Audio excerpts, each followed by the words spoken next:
We are in beautiful Prairie View, Texas, the home of Cricket America, the 8th edition 2024 championship, where the Houston Stallions, 4-time winners, will take on the Toronto Stars, a repeat from the 2019 final right here in Texas.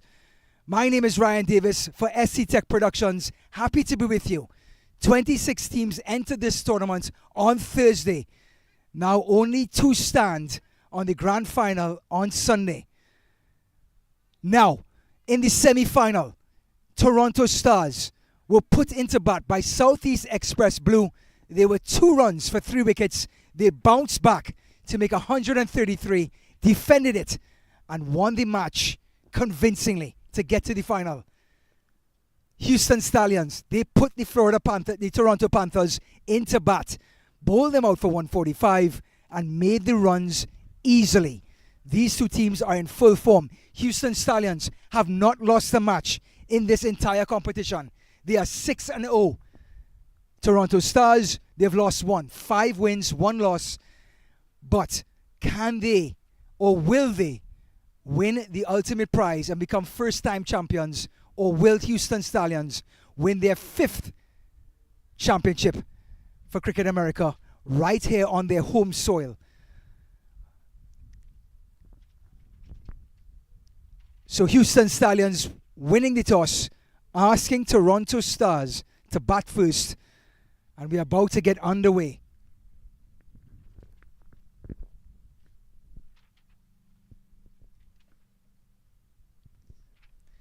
Toronto Stars, Nazim, Shahzad, Shakim, Faiz, Akil, Mutraza, Aman, Shazeb, Rail, Ramiz, and Romit will make up the 11 from Canada, who will take on the Southwest Houston Stallions. So the visitors from the north in the final. And this is the home team: Rizwan, Arir, Shahzad, Sahil, Sahid, Ahmed, Ishan, Abid, Zahir, Hussein, and Wasim will make up the 11 for the home team, Houston Stallions. So the field has been set. There's a left hand in the wicket, a right hand on the opposite end, and the protection for the bowler is a deep fine leg and a deep mid wicket. First delivery, push to cover, no run.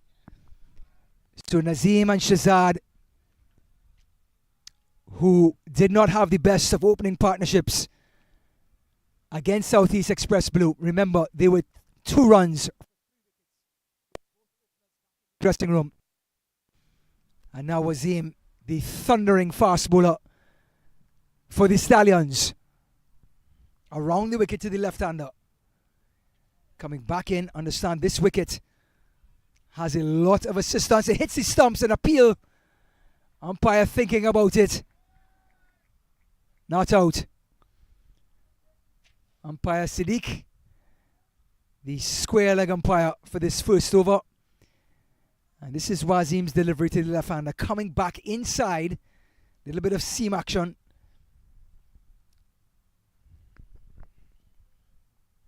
So the quick single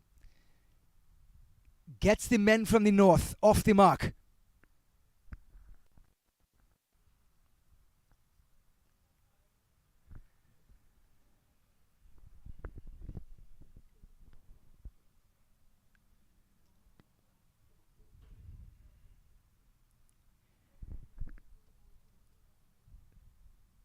Shahzad, getting ready to face his first delivery, was run out just hours ago against Southeast Express.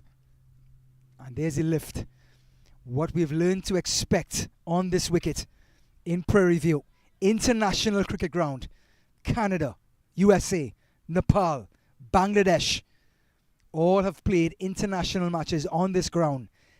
It is a seamer's dream. Grass, bounce. Batters have to come in there, have technical ability to score runs.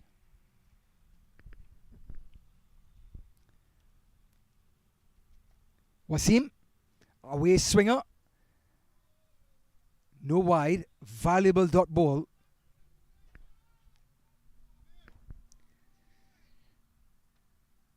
So to support Nazim, there is a very clear or slight breeze. You can see it in the background with the brush. A breeze coming across the right-hander and giving Nazim a waist swing.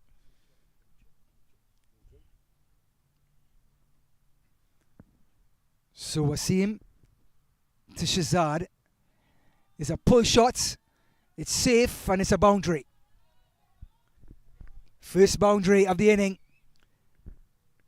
A pull shot didn't come off the meat of the bat, but with the pace of Nazim, it doesn't take much. It was a top edge, beat that short fine leg, and away it went.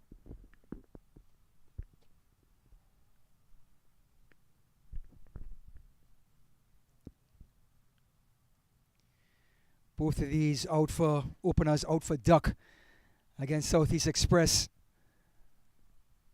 Trying to rectify that against Nazim. And a cut shot this time.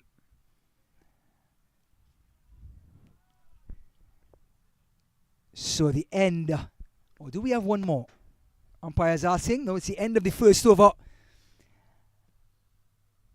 And the Stallions complete their first. The Toronto Stars get 6 off of it. 6 for none after 1.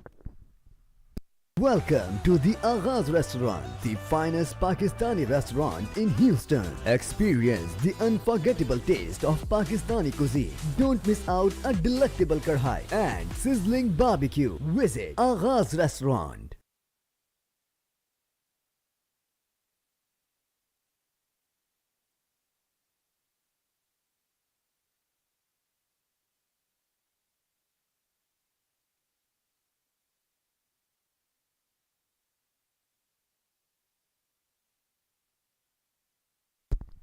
So we are back. Cricket America final. 26 teams entered, 2 remaining.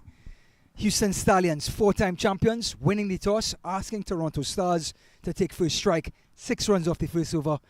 And my co-commentator Shafiq, one of the founders of Cricket America, is joining us. Shafiq, you have to be proud. You've reached the last 2. You can finally sit back and enjoy your spoils. Yes, it's been a long 4 days. Would you believe that this is the 52nd match that we are playing? I lost count after 12. So. Right, so, but it's been a fantastic tournament. The fact that we had new teams coming in, it was a great experience for those teams. Left-handed Hussein is greeted with a shot to mid-wicket, but there's protection. So understanding the left-handed Hussein is coming into the right-hander, there's protection at deep mid-wicket and deep backward square. So now he's bowling to the left-hander, left-handed, right-handed combination with the left-handed Shazad.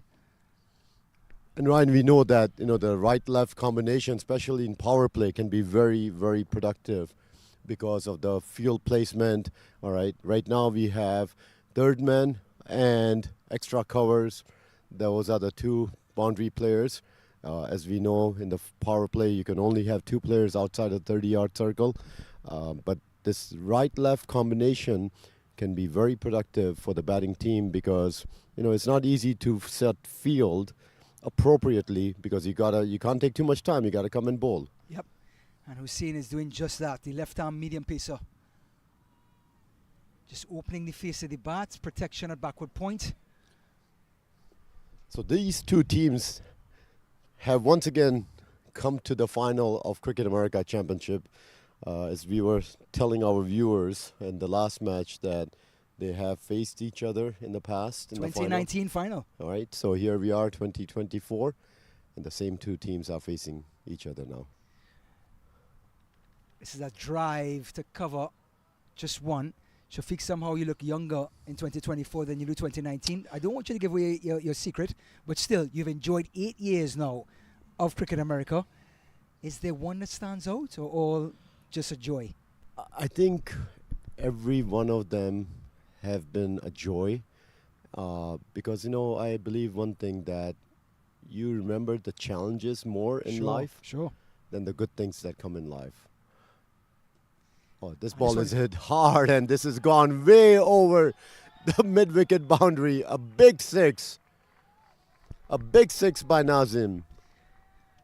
And that ball was there to be hit. Sometimes you get a gift, and I think this is one of those And Ryan, take a look at this. Easy pickings here. Hussein at this pace has to pitch it up, Shafiq, in the block hole, make the batters drive. This wicket does hold up. It provides assistance to the seamers. But if you drop it slightly short, it's going to hold up and you can whack it square of the wicket. And Nazim and Shazad, Nazim goes to 12. Both of these players, openers, out for naught in the semi-final. They're trying to rectify their innings in this final and try to make a bounce back for the Stars. Yeah, it's an all-new ball game now, right? So at the end of the day, what Toronto Stars were able to do in the match against Southeast Express Black was just fantastic. I mean, losing 3 wickets for 2 runs and then coming and making tough conditions too. Tough conditions because, again, there was moisture in the pitch and then coming and protecting 133 runs, which is not a huge target, but the fact that they were able to do that convincingly, that was just phenomenal. So I think they deserve to be in this final, and obviously the 2 openers that did not make much contribution in the semi-final match have another chance, and the most important chance, which is in the final. Well, Nazim just halting things. There's a beautiful breeze coming across the ground. Outside off stump, and Hussein, afterwards smashed for 6, tries to hide one and is penalised for bowling a wide by umpire Siddiq. So Ryan, let's make some predictions here. What do you think would be the total in this innings? On this wicket, I think Toronto Star, they had 133 after a patchy innings in the first match in the semi-final. On this wicket, I see 155. I call for 170 in this particular ground. And I think Nazim agrees with you. That's his second 6 of There the you over. go. There you go. And he's hit it right back into the patch. Hussein hands on hips. He can't believe it. But you cannot drop it short to this man who wants to repair things. Yes, and keep one thing in mind, right? Physical fatigue will come into play. This is day 4 of the tournament. And these 2 teams just played at 10 a.m. this morning. So this is their, let me count, 7th match that they are playing in this tournament in 4 days. That is not easy to do. So your stamina, your physical fitness will play a key role in how you perform, because you could be a very good bowler, but if you don't have the stamina, don't have the strength left, you're going to end up bowling the last few balls the way, Hussein has bowled. So that ball was hit for a huge 6, 2 sixes in this over, and we still have 1 ball left. So Hussein, just a quick look at his figures against the Toronto Panthers in the semi-final, and more runs are being scored.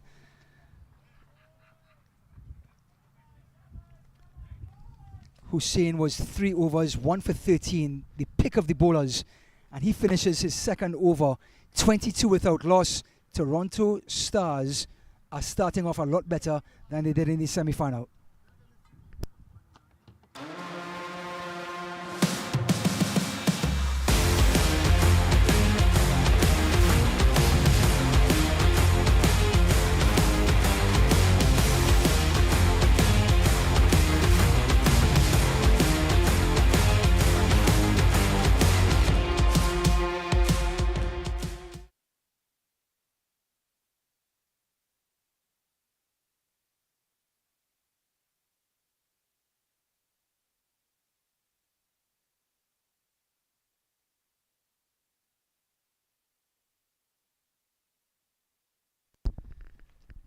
So we're getting ready for the 3rd over. 22 off the first 2.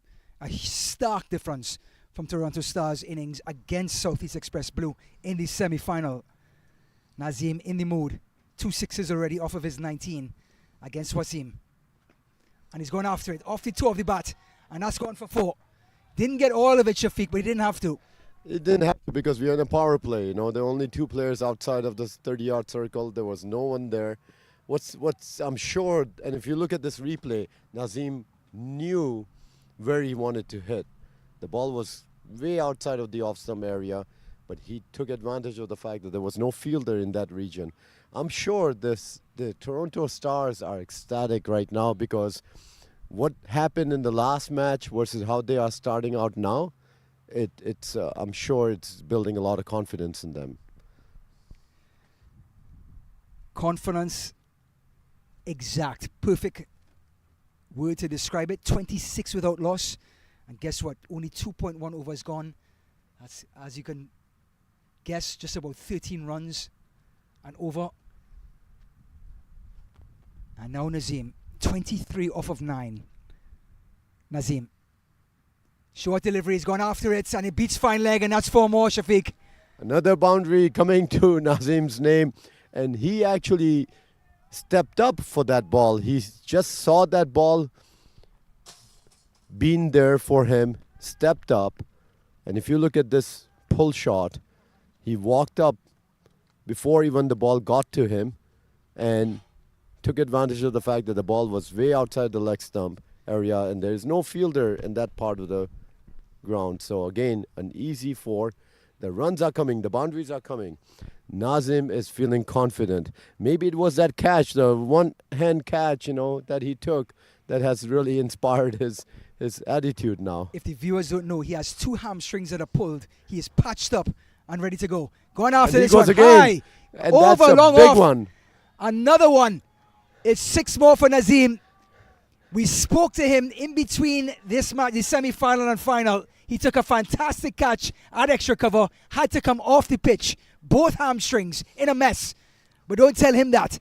It's his 4th 6 of the innings, and Nazim bowled this one in the slot, and he picked it up, launched it, and it landed in George Bush Airport. Yes, it is absolutely a beauty to watch Nazim hit these 4s and 6s. And our fans and our viewers in Toronto, I'm sure they are ecstatic the way this match is starting out for the Stars. Wasim, away swing, dot ball. And don't tell Toronto Stars this. Houston Stallions, 4-time champions. This is the repeat of 2019. This is a rematch, revenge match for the men from the north. Can they upset the Stallions on their home ground in Prairie View, just northeast of Houston, Texas? The way this start has come about, they are looking to make over 200 runs here, Did I said 155? Did I mention that? And I think my score of 170 may not be. And we are also getting input from our Toronto fans who are predicting an exact score of 183. 183. So, the way things are going, I think your prediction may be proven wrong. Don't tell Nazim that he's going to get angry and surpass that. I think Rocky Bhai is really doing things here, Well, you said you'll explain Rocky Bhai, Shafiq. Now is your chance. Can you let us know what Rocky Bhai, if there is a meaning, let us know. I am sure there is a meaning behind it, because when we get these kind of input from the players and the fans and the supporters, there's a story behind it. Oh, yeah. Unfortunately, I cannot tell the story, but if we had a way of having people call in and share their story of the name, we would have loved to do that, but we do appreciate our viewers all across the United States and Canada coming together. Well, that gets us through 3 overs, 38. Do not change your screen. That is 38 without loss. Toronto on the charge after 3.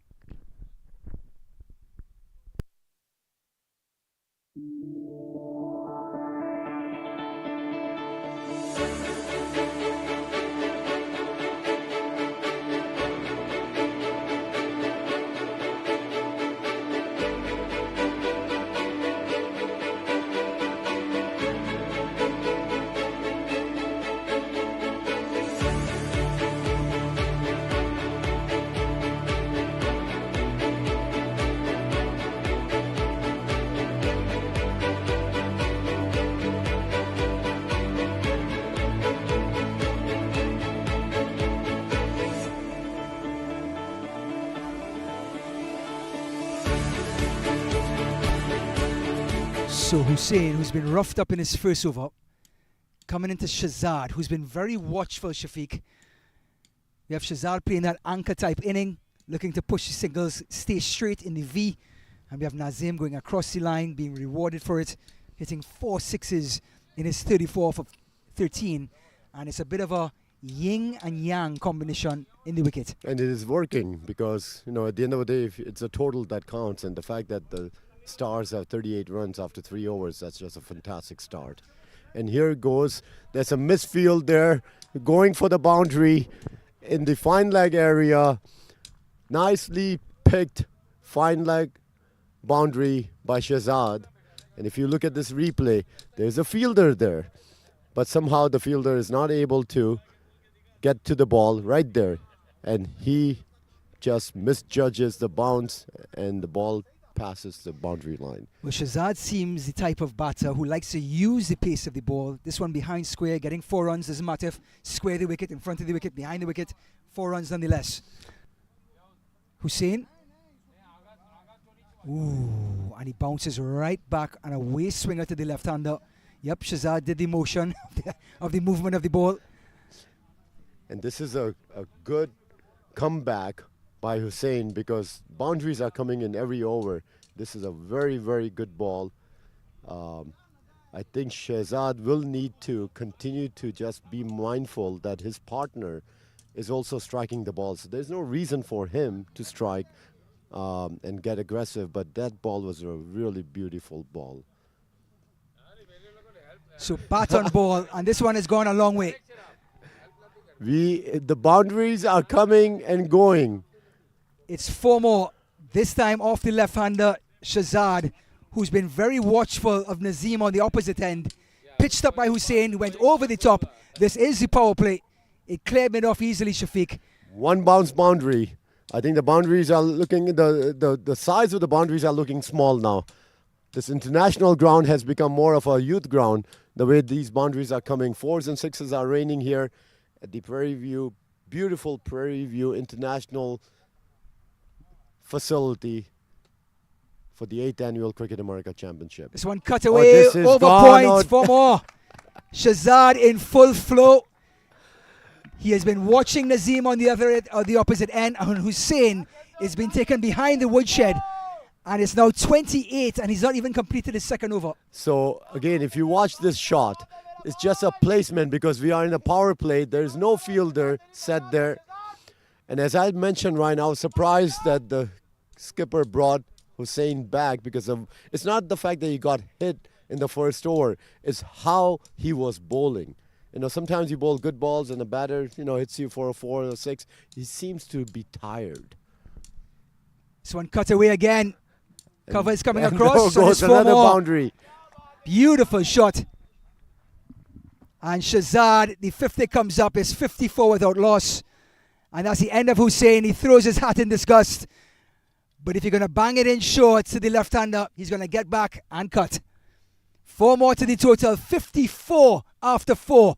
Don't change your screen. That's the correct score. We'll be back.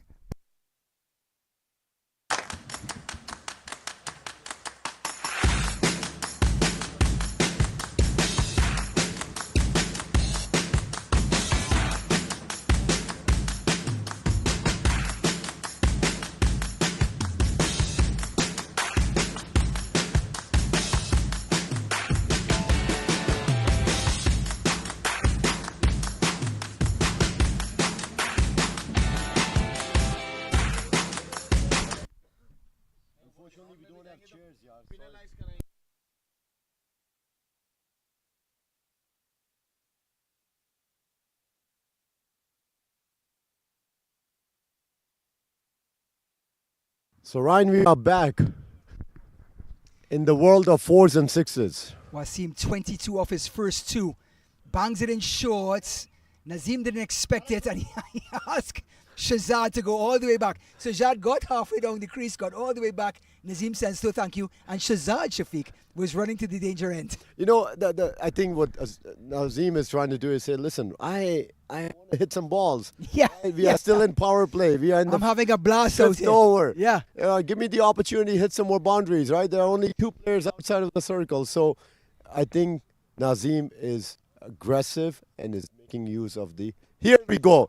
As we were talking, there is a 4. A beautiful pull shot, 4 runs. Nazim is in action today. You can't bowl there to that man. I am surprised. And again, if you look at this all the way, this is a short ball outside of the leg stump area.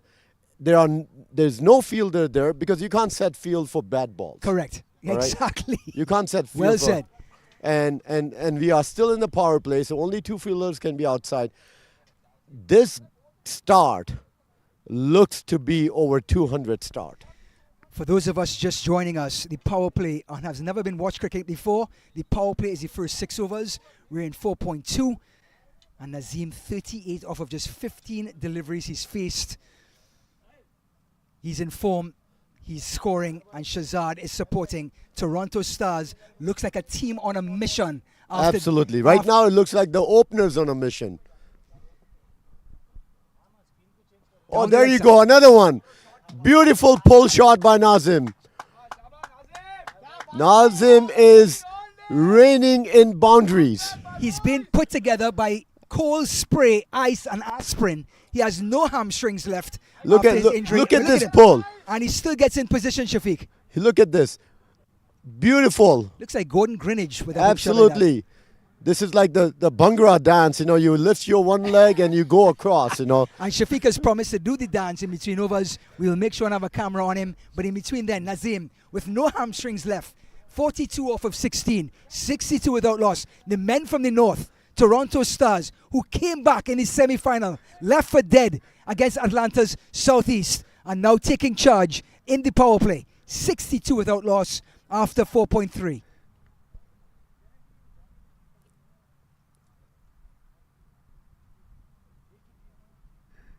So Ryan, I'm gonna say something to you and my Shafiq, friends. you have to do the dance though. You can't, Right, you can't exactly. back I out was now. gonna go there. You know, my friends know that my hips don't lie. Right? And that's a fact. And I'm a proud owner of those hips. Yes, you know? yes. I think this guy Nazim is trying to prove something that his hips don't lie either. Yeah. Because I see a lot of twisting occurring. All right. But he's got a long way to go before coming close to Shafiq's hips. I believe it. All right. I believe it. So let him do what he can do on the field, but leave the dancing to Shafiq off the field. And leave the hooking and pulling to Nazim. Yes. 42 off of 17. Going after it Oh, again. there It's a goes tennis another shot. one. It's a catch.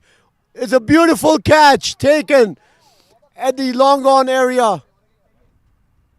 Or actually, it was a mid-on area, and the fielder, created this catch. We need to watch this replay because this is the kind of catch. That turns matches. So look at this. The ball is there. It's just hit the toe of the bat. The mid-on fielder, Ishan, he's got long legs, but at the end of the day, you got to hold on to the ball. And that's a beautiful catch. But Nazim, 42 off of 18. He has no hamstrings left. Has set the tone for Toronto. What an opening stand of 62 before their leader, Nazim, comes back into the pavilion. But the damage is done, Shafiq. 62 off of just 4.5. Toronto Stars are well on their way to a big total. And Nazim has done his job. He has played the role. He used the power play time to put on the score to his name. And not only that, he has boosted the Toronto Stars batting lineup because any player that can go in, and I think Murtaza is going in, which is a pleasant surprise. Murtaza normally goes in the middle order, and he has come up because I think that's a very, very good decision. Because if you remember, Ryan, Murtaza got out on the last ball of the innings in the last match. So he played through the innings, but he came towards the middle of the match when 5 wickets had fallen. Here he is coming in at the fall of the first wicket, so he has more time to put more runs to his name and to the scorecard in this match. Well, tactics are always right on the tip of the tongue of Shafiq. He has brought some life to the game. 62 for 1. And we're in Cricket America for the final. A repeat of 2019. The Stallions won the toss, put Toronto, the men from the north, into bat first. A repeat of 2019 in which Stallions won that match. Now Stallions, the 4-time champions, the home team. And can Toronto, with this incredible start in the semi-final, if you tune in, they were left for dead. They came back and won it. They've taken that momentum, brought it to the final. Can they win their first Cricket America Championship on Houston's home soil? New batter. Murtaza Majid.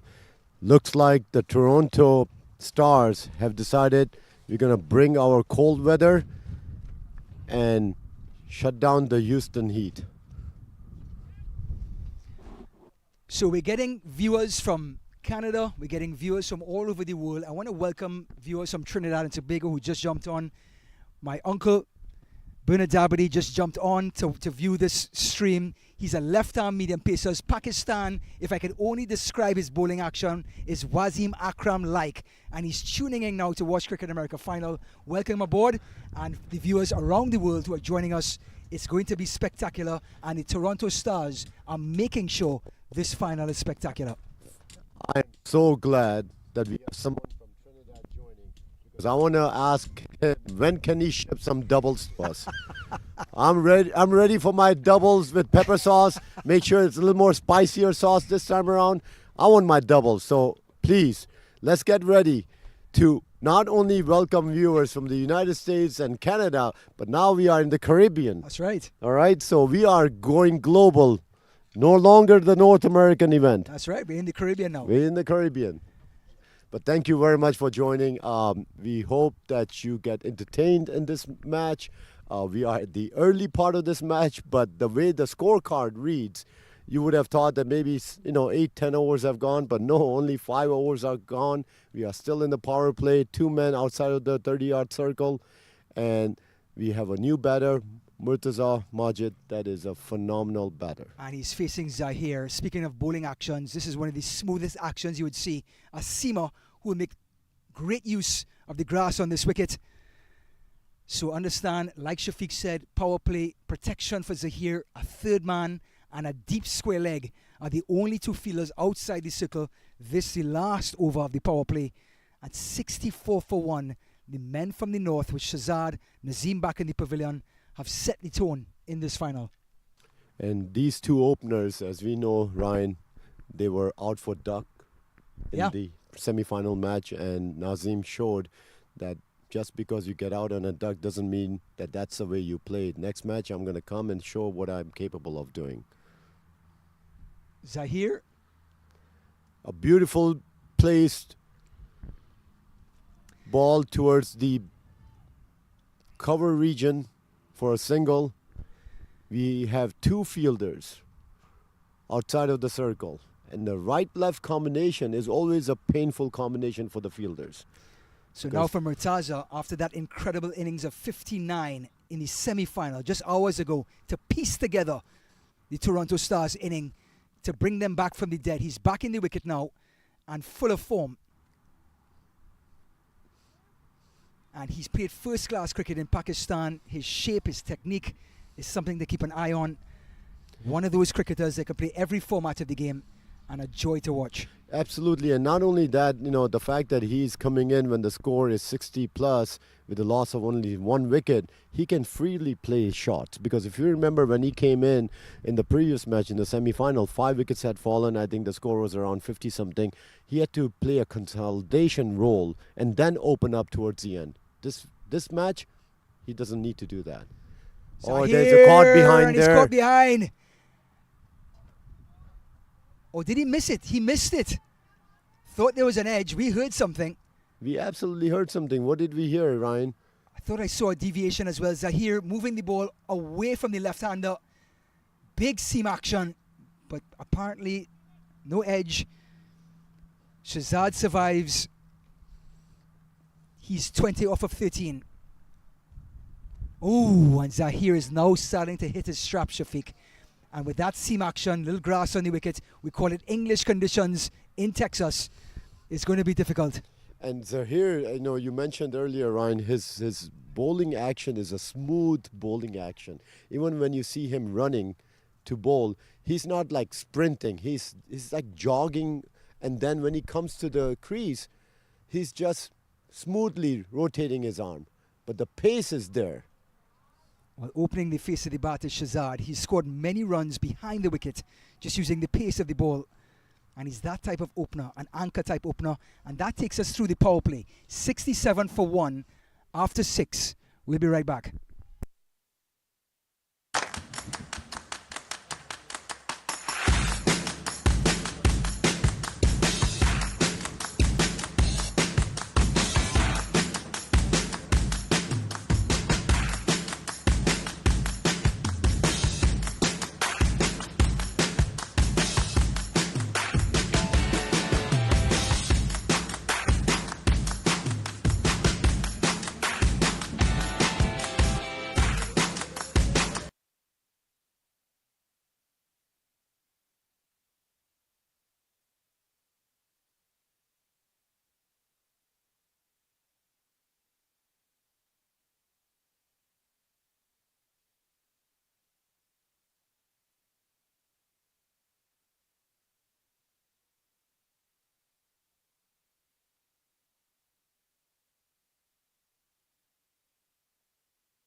So the power play is completed.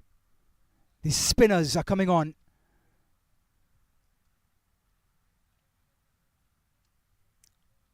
For the left-hander, there is a deep extra cover. Long off, long on, deep mid-wicket. And a deep square leg. And the wrist spinner beats the left-hander. And he's got him. The first wicket falls. Shahzad is bowled. Brilliant piece of cricket. The first delivery from Saheed. It was quick, it had bounce. Caught Shahzad by surprise. And that's the end of the opener. A nuisance, a thorn in the side of the Stallions has just been released. Played on to the leg stump, inside edge. And the left-handed Shahzad has to depart. You know, it's an unfortunate situation as a batter when you have when you play the ball and you drag the ball to the stumps, and it's very unfortunate. Much needed wicket by the Stallions, because obviously with the score on 67 at the end of 6 overs, that's a good start for the Toronto Stars. Houston Stallions need to do this, which is to take wickets to come back into the match. Right now, the Toronto Stars are in the driving force. They are in the driving seat. They are trying to make sure that momentum remains with them, and they don't give away that momentum. So let's see what happens over the next few overs, because the start that Nazim gave, scoring 42 runs in just 18 balls. Shahzad was a good partner to him, making 21 runs of 16 balls. They put on 61 for the first wicket. Which is Shafiq. fantastic. Yeah, I mean, we're talking about, in 5 overs, they put on some good runs. And the Toronto Stars just need to continue that momentum. But then at the same time, here's Shahid also trying to take wicket. Appeal for stumping. Apaya Siddiq is unmoved at square leg. But that's how quick, lightning quick gloves from the keeper. And it's fantastic to watch this, match, because the environment is such a conducive environment. Green pitch, beautiful weather, not too hot. Look at this ball. This ball is just outside of the off stump area, and the keeper was quick to take off the bails, but fortunately the batter was in the crease. Ball hit to the square leg region for a single. The right-left combination continues on, which is always a troublemaking situation, because the fielders have to be moving based on who is batting, the righty versus the lefty. We are also in the power play. I'm sorry, we just got done with the power play. So this is the 7th over, and Murtaza Majid, who made 59 runs in the semi-final match against Southeast Express Black, is on the crease. And he keeps his shape. It's a dot ball, a valuable dot ball for Saheed, as this Stallions team try to stem the tide after the first wicket was put on for 61. Now 2 quick wickets have fallen. The Stallions are back in the driver's seat. Can they get things back their way? And Saheed seems to be one of those mystery bowlers. Can bowl a Dursra, can bowl the off spinner. And not only the fact that he took a wicket in this over, I mean, he has only given 1 run in 5 balls. So this is a very, very, very productive over for the Stallions. Well, at this point, Murtaza is trying to find Saheed. He's not picking up the line of the ball and the turn. But that's the end of a very successful Saheed over. 1 wicket, 1 run. It's 68 for 2 after 7.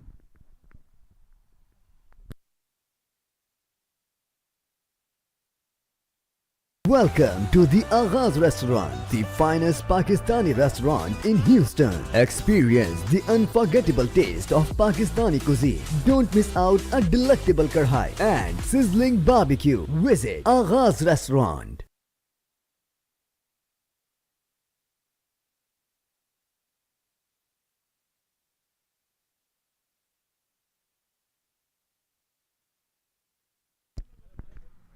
So Ryan, let's welcome our viewers from all across the United States, Canada, Trinidad. So I got a reply from my uncle.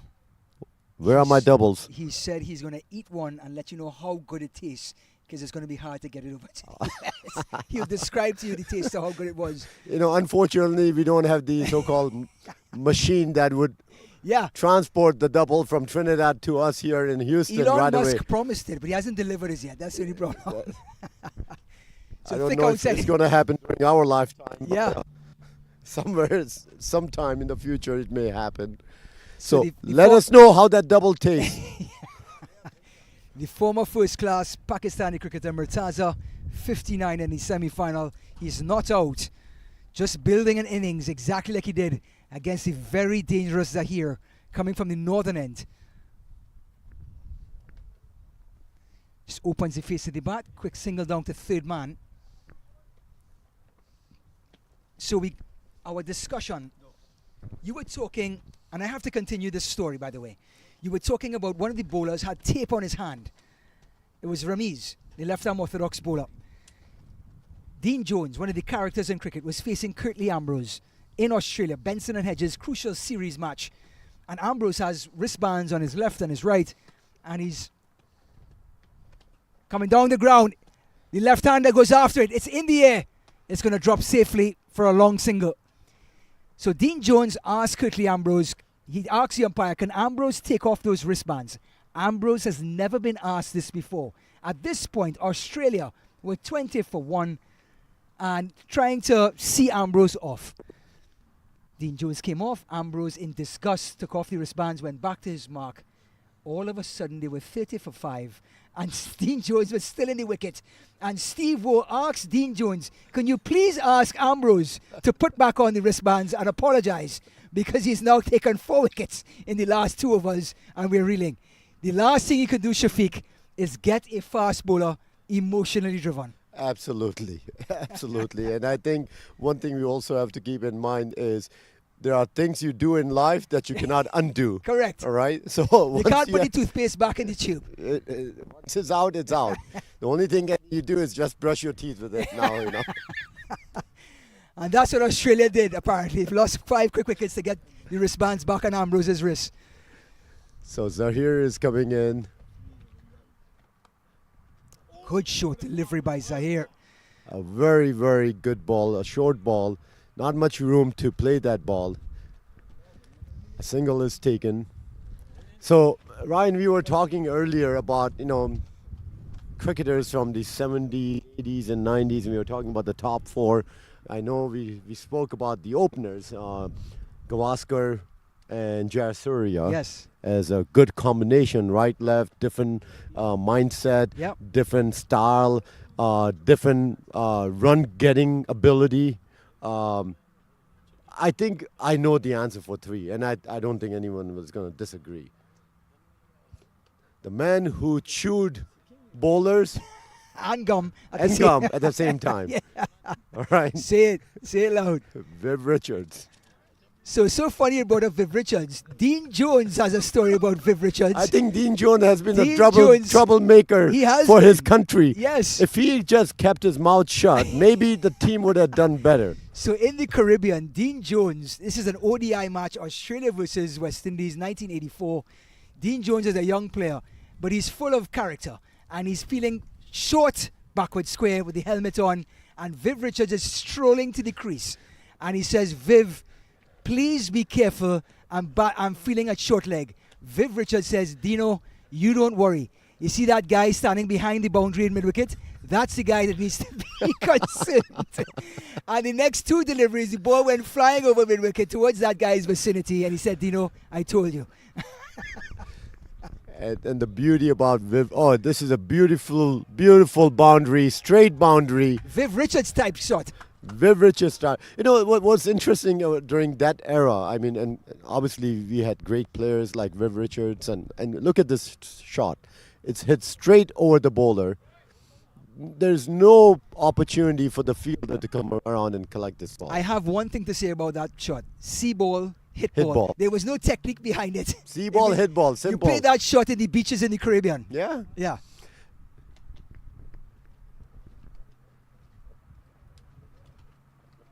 So Romit, after that boundary, he goes to 8 off of 7 deliveries. But Saheed has been very tidy. He just gave up that 4. He's 1 for 5, and he's spinning a web from the southern end. Has that Narayan action. Can go both ways with the off spinner and the Disra.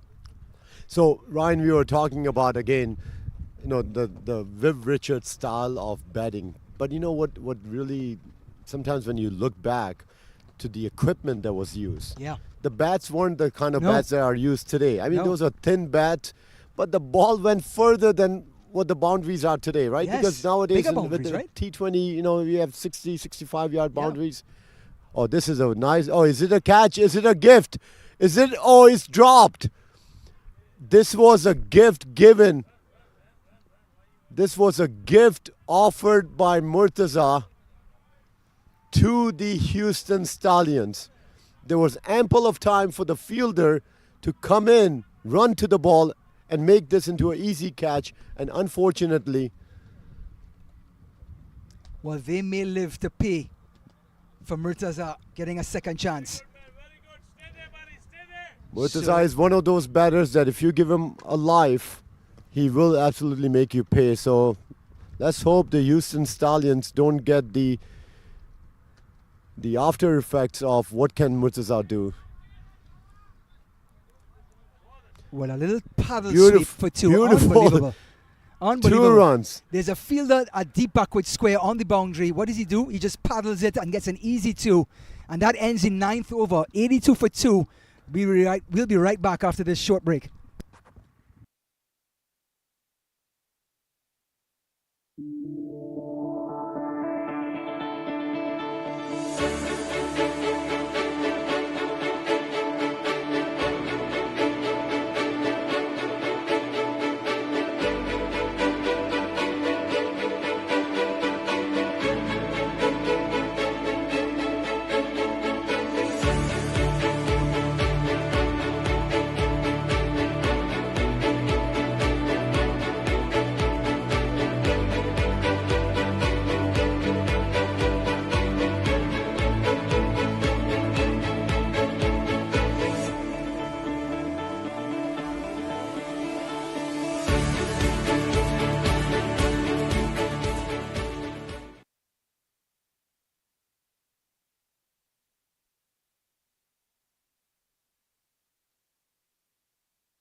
Rizwan coming into the attack for the first time. The leggy beats the left-handed Rumit. All ends up, but they get a bye.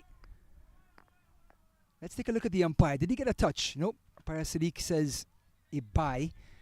So 1 more to the total. And they let him off the hook. I hope and pray that missed opportunity doesn't end up costing Houston Stallions a lot of runs, because Murtaza Majid is one of those batters that, if you give him an extra life, he can make you pay. Rizwan is coming in as a leg spinner. He's a very good leg spinner. Oh, beautifully bold delivery by Rizwan. Right in that corridor of uncertainty. The batter not sure to come forward, go backwards. Murtaza went forward just looking for him. Couldn't find him.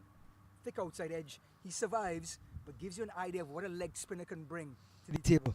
Again, having a leg spinner in a team is always a plus, and an accurate leg spinner, because obviously there are, leg spinners who aim to be bowling leg spin but then get hit a lot because they're not bowling the right line and length. Here's Rizwan. Right line, right length. He has a slip in place now because he's seeing the ball turn. The pitch is a green pitch. The pitch will give the spinner the opportunity to take wickets so long as you bowl and pitch the ball at the right place. Rizwan is doing that with the righty because ball is going away. Now we have Romit, who has been batting for 9 balls with 9 runs to his name. Let's see what Rizwan does to Romit. Going after him. Long on, long off coming across. Long off gets there first. 2 more to the total. And Romit starting to middle the ball to go along with Murtaza, who had 59 in the innings before. And all of a sudden, This partnership, 11 and 10 each, is starting to build some momentum, and we're not even to the halfway point yet.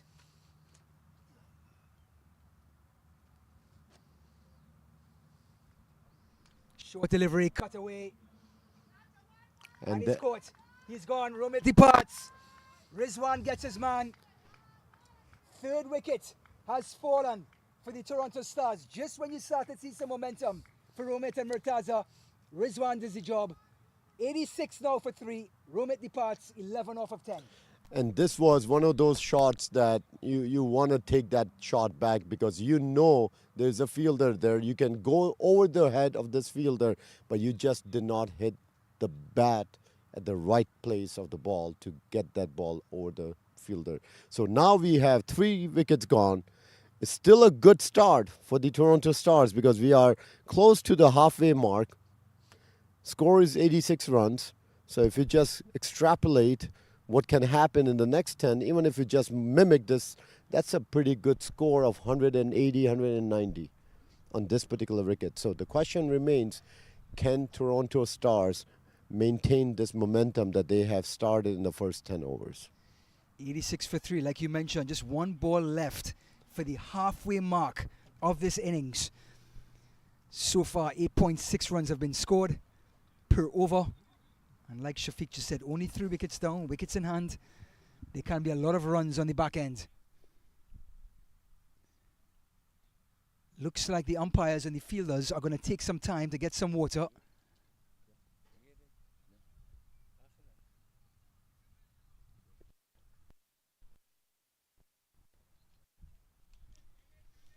So Ryan, I have a request from one of our viewers.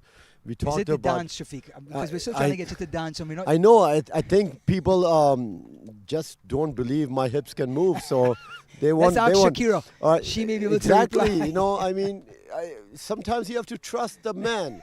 Okay. All right, but I think there will be a point where we will ask Roddy to play some Shakira music, and then I will show my hips that they can move. As Ryan, we want the viewers to stay on, Shafiq. Right. That's the only thing. We need them to stay on to watch the coverage. That is correct. That is correct. We know we have commercial partners and sponsors. Yes. We want that can them. evaporate in one swing of the Yes, hips. we don't want them to disappear on us. You know. Rizwan, the leg spinner, tosses one up beautifully, bowled to the right-hander, and that's the end of the halfway mark. 10 overs in the books, 86 for 3. We'll be right back with the back end.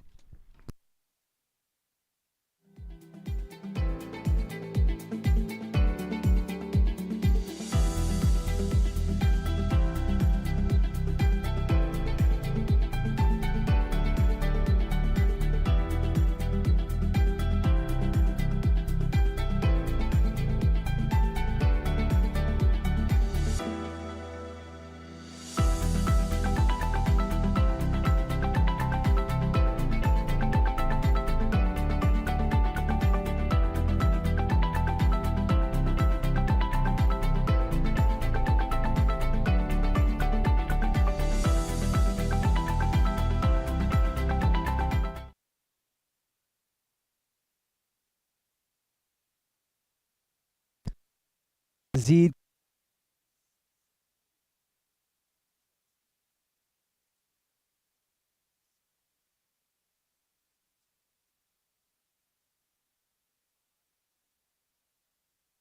runs down, starting to manipulate the wicket. He put it on forward, took the ball outside off, and just paddled it behind square for 2 more. You know, as we mentioned before, that Murtaza is one of those players that has a shot every part of the ground, and he creates the shots at times. The fact that he was dropped, the question will remain, you know, how many extra runs will that cost for the Houston Stallions? Well, he was dropped on 2. He has 12 now off of 15, but he's only just getting started.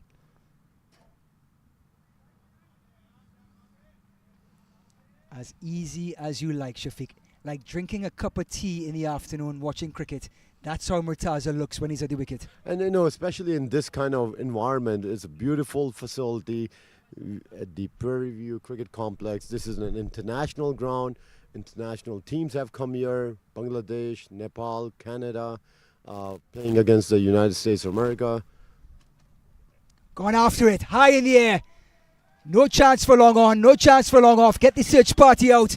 Highway 290 is in trouble. Big six by Faiz, and we know he can hit them. And when he hits them, Shafiq, they stay hit. They stay hit, whether it's with the win or without the win, right? So look at this particular shot. He just puts his hands to the bat and says, let me just swing it. And this ball is hit hard. It is a big boundary. This is not a normal cricket ground in the United States or even in Canada where you have 60-yard boundaries and all that. These are 70-plus yard boundaries. Some areas are 75, but these are large boundaries, and this was no issue for him. So Saheed, who's just been roughed up back overhead, can't say bang one's in short, but both it flatter and shorter. And now with that six, it puts some doubt in Shahid's mind. Let's see how he operates the last two deliveries against Faiz. Gone after him again, leading edge this time. Shahid, it falls short of deep cover. Batters come back for an easy two. So Ryan, we saw first over the Shahid bowled. He gave, I believe, only 1 run. And this is the third over. He has now given 21 runs. So in the last 2 overs, last 11 balls, he has given away 20 runs. Thick outside edge, more runs behind the wicket. Would it get to the boundary? Holds up. But again, 2 more. And right now the run rate's just about 9 and over. As the Toronto Stars begin to turn the screws. 11 overs gone, 99 for 3. Welcome to the Aghaaz Restaurant, the finest Pakistani restaurant in Houston. Experience the unforgettable taste of Pakistani cuisine. Don't miss out a delectable karhai and sizzling barbecue. Visit Aghaaz Restaurant.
No wide this time. Good no call by the umpire. Murtaza looked at him in a questioning manner to see if he would call a second wide.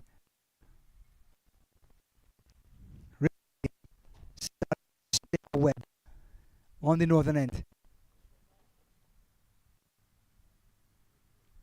Look at the arc. Look at the air. Look at the guile from the leg spinner. Nothing much this first class former Pakistani player can do much about it. A leg spinner hitting his straps is a nightmare for batters.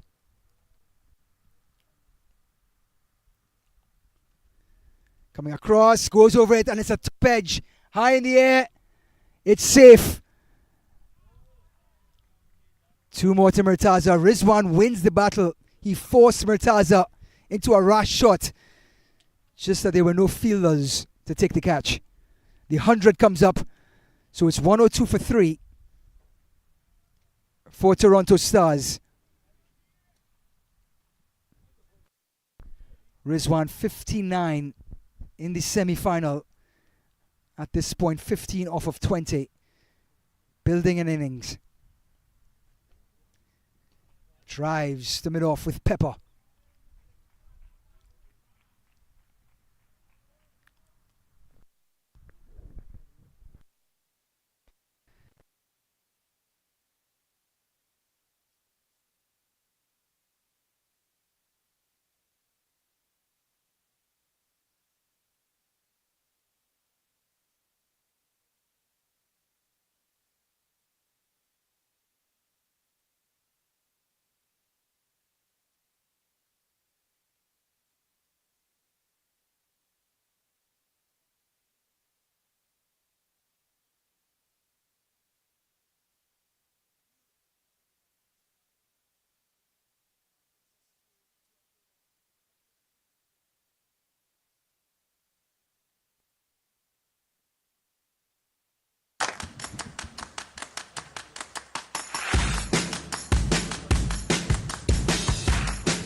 So Ryan, now we have 8 overs left with 7 wickets in hand.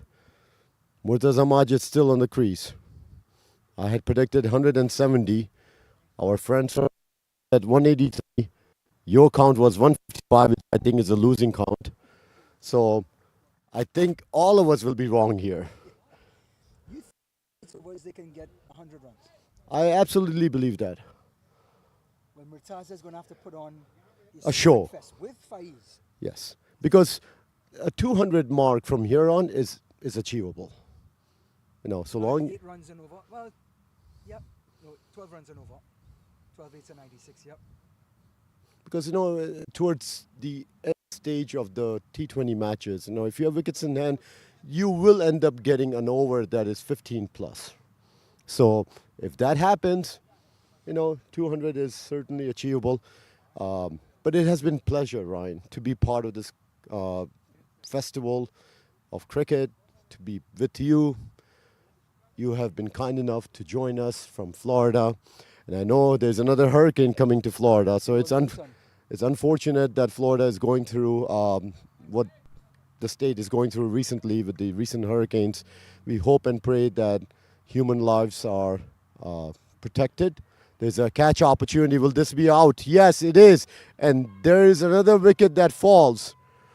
We have Faiz losing his wicket for 11 runs. He tried to pull the ball, mishit the ball, and the mid-wicket fielder had no issue, just running little behind. I think the bounce may have caught Faiz by surprise. Didn't come off the meat of the bat. Yes. More up by the shoulder area, so it didn't carry. But Faiz has to depart, and that was a meaningful partnership that we were talking about to get this score past that 180 into that 190 region. So the next batter, Raheel, who is a very capable batter, all-rounder, is now going to partner Mutaraza. These two partnered coming towards the end of the innings in the semi-final to get that score to 133. Yeah, and coming in different conditions at this point. And different situations. And if you remember, Raheel was also the number 2 bowler who took wickets in the last match against the Southeast Express Black team. So he is a capable batter and also uses his shoulder to make a contribution on the bowling side. We know that Toronto Stars have a good bowling lineup. We know Shazab is there. He's a quickie. He bowls to his line and length. We have Rahil. We have Romit also, left-arm bowler. So they have a good bowling lineup. And if they put up a score of 180 plus in this match, they would be feeling very confident knowing the fact that they have a good bowling lineup to protect that score.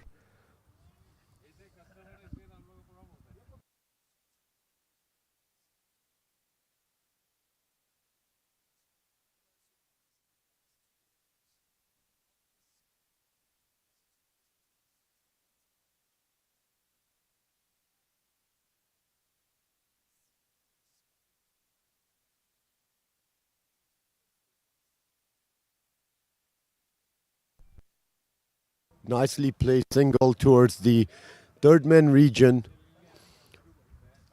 The Toronto Stars are in a position where they can just move the ball around. They don't necessarily need to hit boundaries every over because they have a good start. They still have a lot of overs left. This is the 13th over. Again, sometimes in the T20 match, singles and doubles play a key role. So here we are at the end of the 13th over. The score is 108 for 4, and Toronto Stars are in a good position.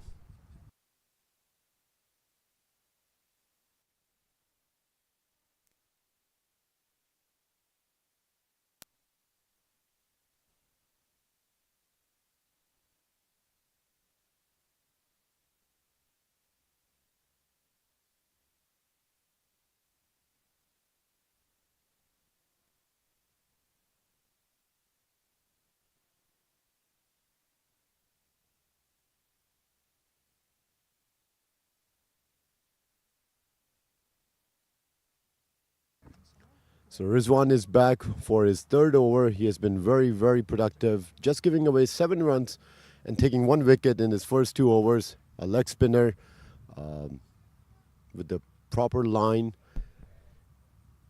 The 7 runs that have come in as singles for Rizwan. Here he comes for his third over. So as Ryan and I were talking earlier in regards to Cricket America Championship, this being the 8th edition of Cricket America Championship, it's been a blessing to grow this particular platform over the last 8 years, and we have a beautiful facility, Prairie View, that we are using this year. And the players who have come from different parts of the country, players from Toronto, Edmonton, LA, Midwest area, Florida, Dallas, Atlanta, all of them have enjoyed this wonderful facility.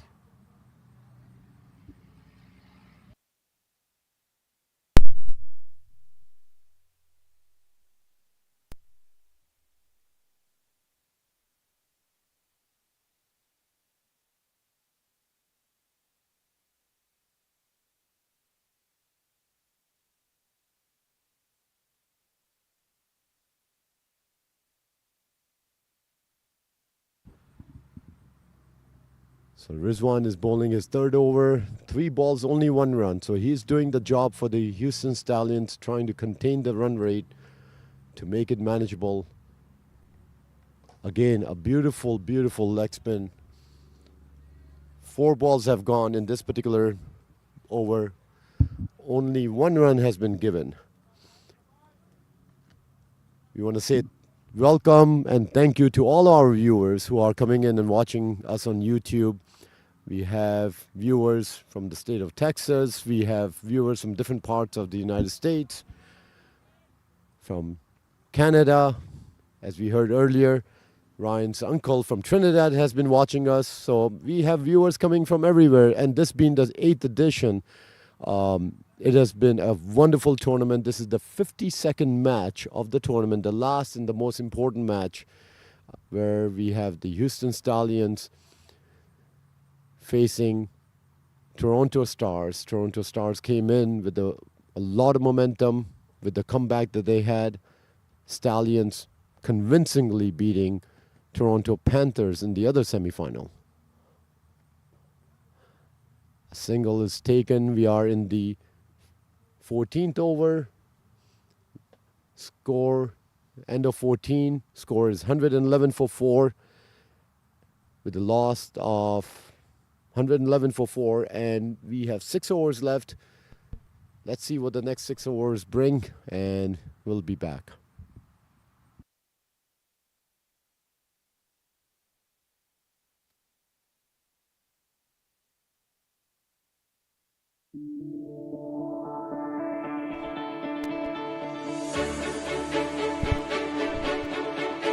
Check 1 2. Check.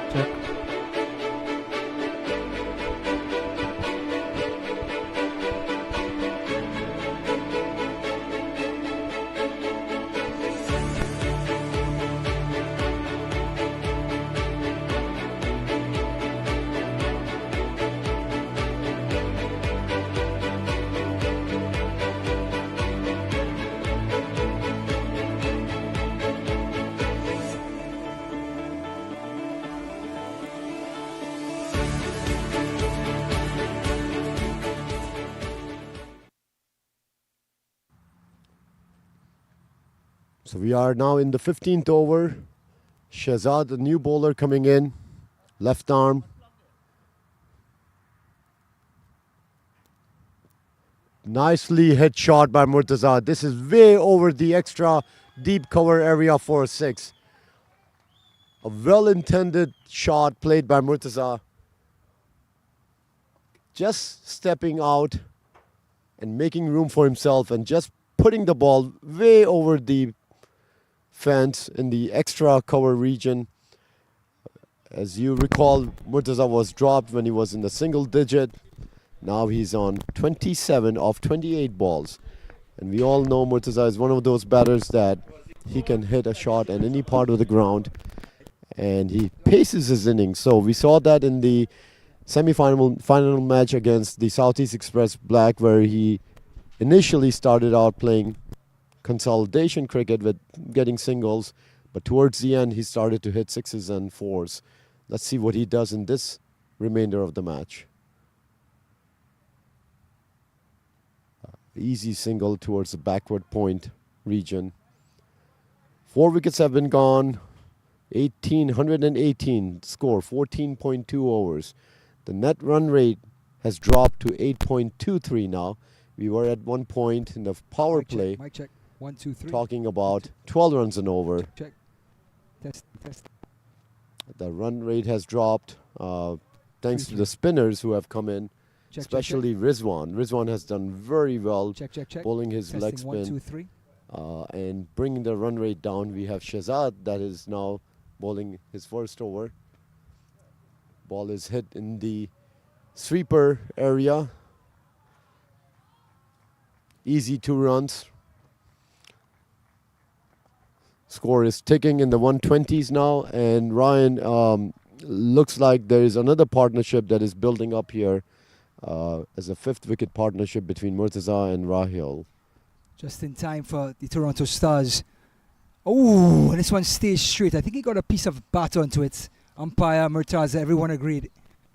And left-hand spinner, Shehzad.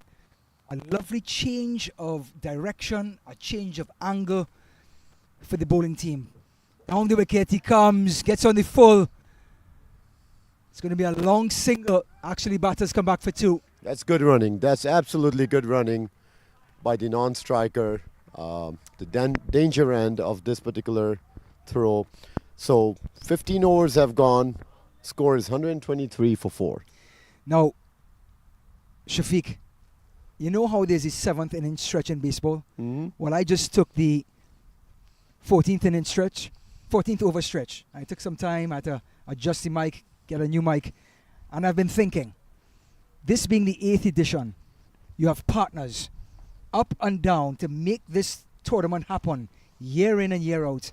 Shafiq, I would love to hear more about that partnership, who's involved, how it happened, and how you've gotten to the 8th edition with those group of guys.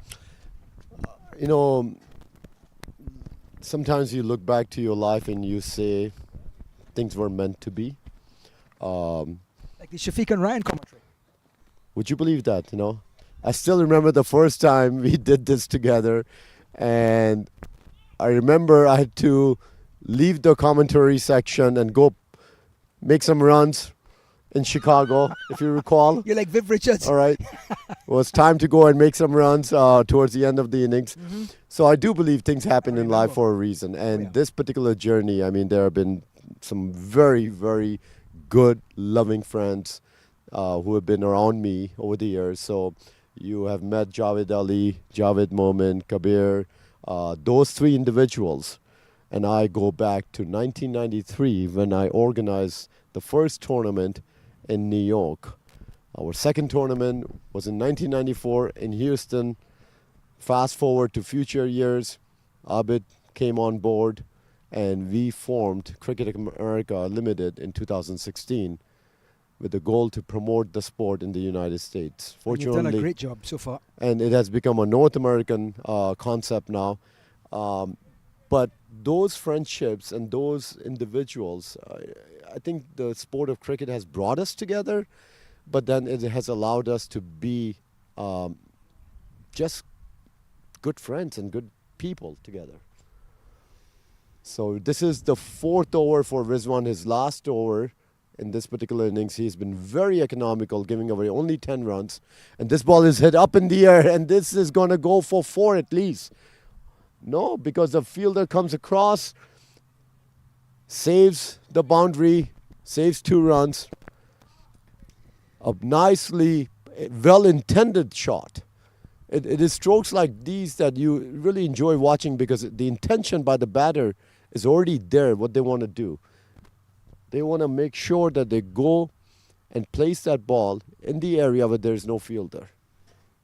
Well, Raheel, who's in form, had 16 in the innings in the semi-final.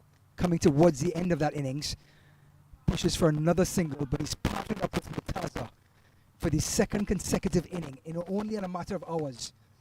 During the semi-final, now in the final, these two have an understanding running between the wickets. They understand their capabilities and their shortcomings. And now piecing together another inning. Murtaza up to a strike rate of 100. 32 off of 32. You know he's going to build that inning, Shafiq. Using his feet, just pushes onto the onside. Another single. And we saw that, Ryan, we saw that in the match against the Southeast Express Black, that Murtaza started the innings taking singles and doubles, but towards the end of the match, or the end of the innings, he just went ballistic. I mean, he started to hit 6s and 4s and made 59 runs, I believe, off 30-some balls, which was a very good strike rate. So Murtaza is one of those players that can change his strike rate by just deciding, I'm just going to go for it now. Raheel opening the face of the bat, running down behind backward point. An easy single. And Rizwan, understand this, he has one more ball remaining in his spell. Currently 1 for 15. He has spun a web from the northern end. He has shut things down on his end and put the Toronto Stars in an awkward position. Absolutely, because if you remember, there was a time when the run rate was over 10 per over when Rizwan came and just giving 15 runs in 3.5 overs, and let's see what he does. Another single coming in, so total of 16 runs off 4 overs. That's a phenomenal comeback to bring down the run rate to around 8 per over now. So we are done with 16 overs, 4 overs left. Score on 129 for 4. Murtaza on strike. I'm sorry, Raheel. Yeah, Murtaza is on strike. Coming in. What will he do in the last 4 overs? Well, I'm going to answer this. With 6 wickets in hand, I'm looking for Murtaza. He very rarely loses his shape. He stays within his shape. But he's so good with his footwork.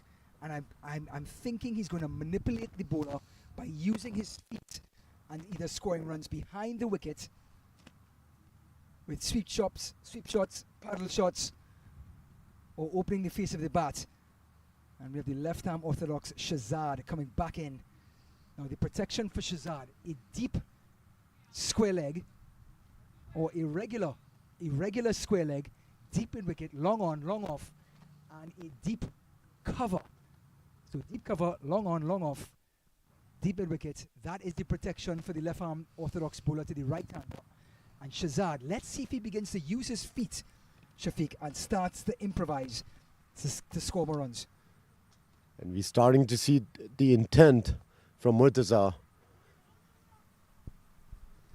There's a loud cry of no from Raheel. He was running to the danger end, had every right to stop Murtaza.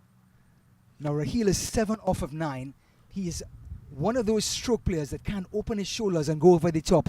Let's see if he starts to compromise his shape. And He he does. goes all the way. But there's a fielder there, a deep mid-wicket, one bounce. You know, Ryan, we were talking about hurricane hitting Florida. You know, one of our viewers out of Toronto is saying Hurricane Murtaza is hitting Houston. I think he's right. You know, the question is, will that be category 3, 4, or 5? We'll find out in the next 3.3 overs. Ask the bowlers, they'll give you some perspective, what sort of frequency and what sort of rate of a hurricane that he is, what sort of strength. Murtaza 59 in his last innings just a few hours ago against Southeast Express Black in the semi-final. He's 36 off 36, 100 strike rate. Going after this one, Raheel swinging for the fences, nowhere near it. And the very, very accurate Shazad gets another dot ball. And this is a very good over by Shazad. 4 balls have been bowled for only 3 singles. He is doing what Rizwan was doing, which is trying to contain the run rate. Going after him. Batter's thinking of 2, just the long one. And like you mentioned, Shafiq, that's 4 singles and 5 deliveries. And in this part of the inning, you will take that every day of the week and twice on Sundays. Absolutely. The run rate is now below 8.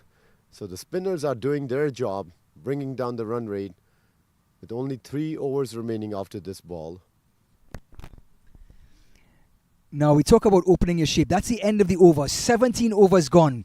We have 18 deliveries left. 134 for 4. My 155 is creeping back into the discussion. We will see where it ends. We'll be right back. Welcome to the Aghaaz Restaurant, the finest Pakistani restaurant in Houston. Experience the unforgettable taste of Pakistani cuisine. Don't miss out a delectable karhai and sizzling barbecue. Visit Aghaaz Restaurant.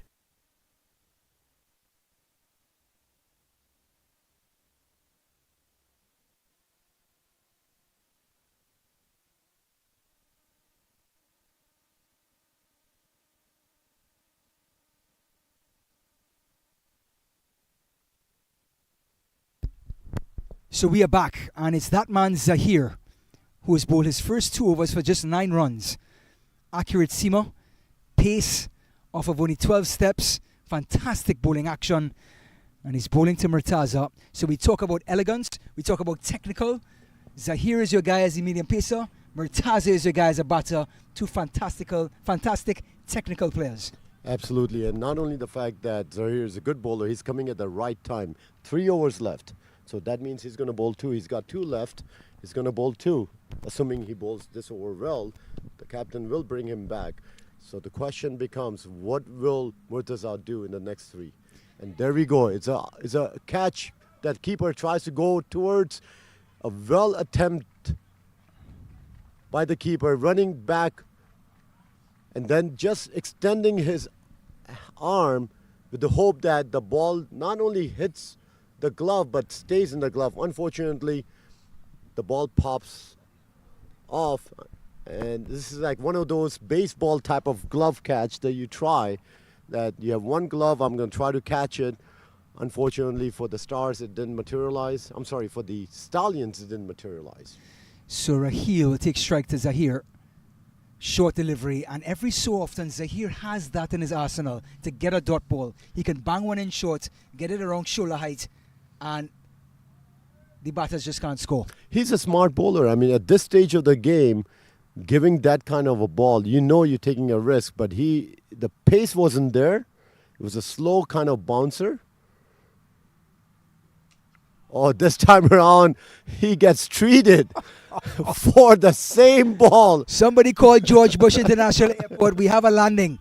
We absolutely have a landing. Southwest, pull up your brakes. Zahir just dropped one in short. And look at, you hear the noise, the There's bang. No better sound than leather on willow. And Raheel just hit that into the brush. And we're going to take a break. We're going to run all sort of commercials. The batters and the fielders are going to take a drink break as they try to retrieve this ball. Incredible shot by Raheel.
So we're back in Prairie View, Texas, just about an hour northwest of Houston, Texas, where we're at the final for the Cricket America 8th edition, 8th year. A tournament that started off with 7 teams many years ago is up to 26. And we've now reached the final 2. The home team, Houston Stallions, winning the toss, putting Toronto Stars, the men from the north, into bat first. 141 for 4. We have 2.5 overs left as Zahir into Raheel, and this time a dot ball for Zahir. He wins the battle. So Ryan, your prediction of 155, I don't think that's materializing. I think you're right. I think this score is going beyond that. And our Toronto partner, Amin, predicted 183. I said 170. Now, if this turns out to be 170 score, I'd need to take the next flight to Vegas. Because I think this would be my second out of the 3 predictions I've made today. Oh, beautifully hit. Bat on ball. Long off is coming across. Can't get there. 4 more. 4 more. Raheel has a 6. 2 balls ago. And now has a 4. And in this over, it's completed. 12 runs off of it. And he's opening his shoulders, compromising his shape. But bat on ball makes no difference, Shafiq. Bat on ball. I mean, this was hit straight. The fielder tried to come across and save that boundary, but no luck. So we have given 11 runs in this over. Zahir, who is normally economical, but has given 11 runs in this over. And there goes another one. Will this be another boundary? This is gone. Another boundary. So we are now reigning in boundaries. 15 runs came in this particular over. This is like a baseball swing. The bat is already up, and let me go and hit a home run here. Taking the ball outside of off and pulling it through mid-wicket and mid-on. And Raheel, remember, these 2 batters came together in the semi-final, turned things around against Southeast Express. Now they're doing it yet again. Raheel, 23 off of 17. Murtaza, the anchor, 38 off of 38. 149 for 4. 2 overs remaining. So 12 balls remaining. Shafiq's prediction requires 21 runs. Ryan's prediction will be by the wayside because that's only 6 more runs. And our Toronto partner, Amin, 183. That is going to be a far reach because getting 34 runs in 2 overs, can that be done? Absolutely. The way Hang on. Shazad, the left-arm orthodox bowler, is coming to have a say, Shafiq. Hang on to your hairnet. I know, Shazad. He's been very economical. He's been economical, but again, we are at the stage of the match where Murtaza, you think, is going to go after him? if he doesn't, shame on him. You know. Somebody sent a note out to Murtaza. Shafiq says he better go after him. But the left-arm orthodox bowler is coming around the wicket to the right-hander. Protection. A deep mid-wicket. Long on, long off. Deep cover and deep extra cover. anything forward of the wicket is protected for Shazad. No, but one thing always keep in mind, you can have as many players inside the boundary. If the ball is going over the boundary, there is no one protecting is that. Passionate, and that's a long hop. But just a single, understanding that maybe Murtaza wanted to go over the top. He dropped it in short off the toe of the bat. Smart bowling by Shehzad on that occasion. And now we have Rahil, who we know what he did last over. Yeah, this could be carnage. So the This could question be is, carnage. should we get some helmets on our side? Because we're not too far from the boundary here. Should we call for it? I have a feeling one is coming this way. Rahil, bat to ball. I said, Smashed it. Straight down Straight. long on's throat, and Rahil has to depart. Shazad does the trick. And Shafiq has a smile on his face. Rahil does not have a smile. Shazad gets the breakthrough. The 150 had been brought up the ball before. So it's now 150 for 5. But and again, Shazad, the mastermind. he connected the ball, unfortunately did not hit hard enough. The fielder was there. It was a simple catch. This was a good out for Houston Stallions because Rahil was hitting the ball. We saw him hit some sixes in the last over. At the same time, the partnership between Rahil and Murtaza produced some incredible runs for the Toronto Stars. The score is now 150, which is a very defendable score, but we still have 10 balls left. So the defendable score can become a good score in the next 10 balls. The Houston Stallions have a long batting lineup. And can they chase down 170, 180? I believe they have the ability to chase down a good score. The question will remain, what will the open bowlers do? Because if you remember against Southeast Express Black, we had Shehzad and Rahil. Yep. From the first few overs they bowled, they took wickets. It looked like Shoaib Akhtar and Waqar Yunus opening the bowling. That's correct. So right now our focus is on the next 10 balls. Whether we will need helmet or not, I don't know. But I think my prediction of 170 can still happen. And if that does happen and you do not hear me for the second innings, you know I'm on my way to the airport to go to Vegas. So Well, Shazeb is going to have to get under 1 or 2 to get it over the boundary, to get Shafiq's score of 170. At this moment, the Stallions trying to weather the storm on this wicket. This is a bowling-friendly wicket and a friendly outfield for the bowlers. Shazeb goes after it. He pulls it. Mid-wicket coming around. Will he stop it? He does. Save the boundary. 2 more to the total. 152 for 5. And Shafiq is all smiles. I'm smiles because this was good to save. You know, the fielder came running across because he's fielding in the cow corner area, but he came across and saved 2 runs. So that's valuable to save. That's a wide delivery, and umpire Naveed agrees. Shazad is not happy, but you have to believe that was a wide. Shazad goes after it high in the air. This could be another wicket. Who's going to go for it? Behind it. Oh, and it was an impossible catch for the bowler. It was over his shoulder. He had so much ground to cover, but the bravery by the left-arm orthodox spinner does not go unrecognized. And again, look at the bowler. He's going back.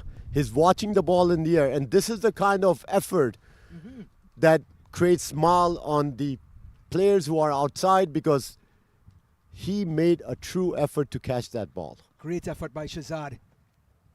2 deliveries remaining. Tossed it up. This one is gone. Shazad. And is it a maximum? 4 runs, 1 bounce. And Shafiq gets closer to his 170. That man Shazeb coming in late in the innings, opening up his stance, putting bat to ball, playing through the line of the ball, beating long on. This is a 6. I don't know. Looks like a 6. Should we tell the umpires? Umpires. Hey! Hey!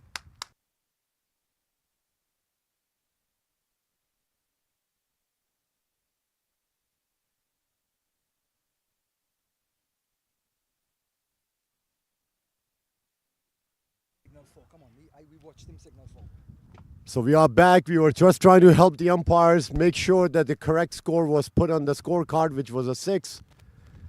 Ooh, and an inside edge from Shazib. Sometimes you try to do too much with the bad balls, and we just saw that with Shazib.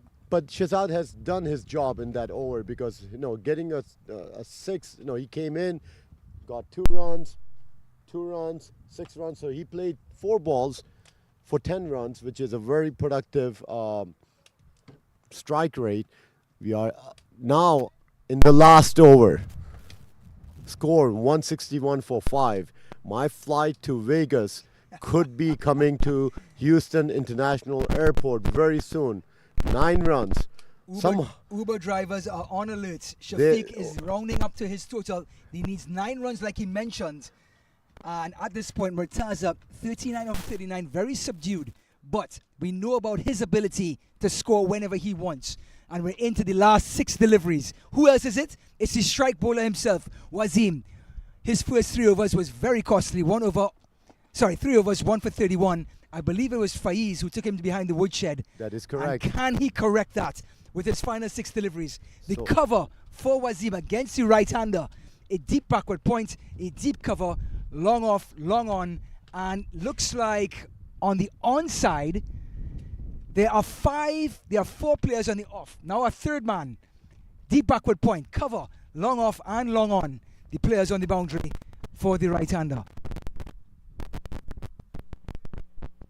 Full delivery, dot ball. Nazim has answered the first question.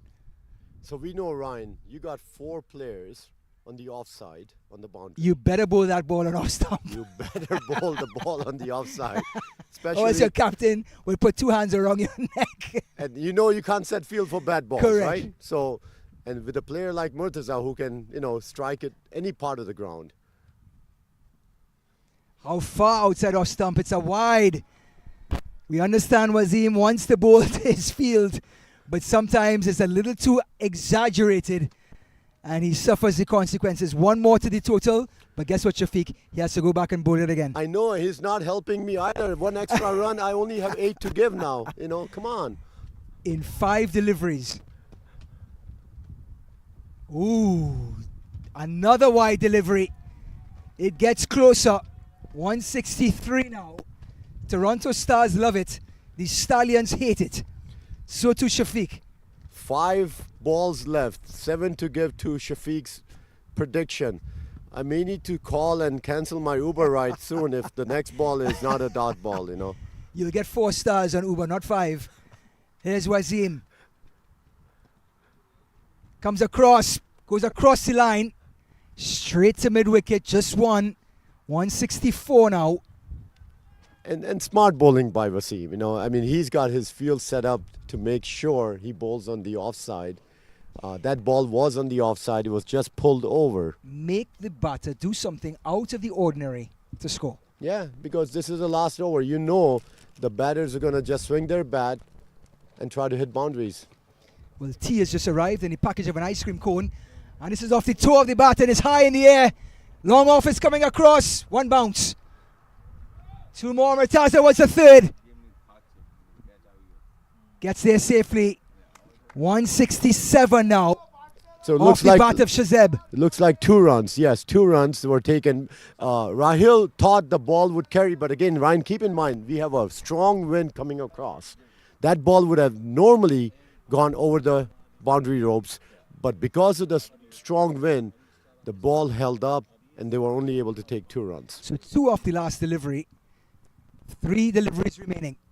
Full delivery under the bat of Shazeb. 2 balls. 4 runs needed for Shafiq's total, which actually, if you look at Wasim, what he's doing so far, you may be in good shape.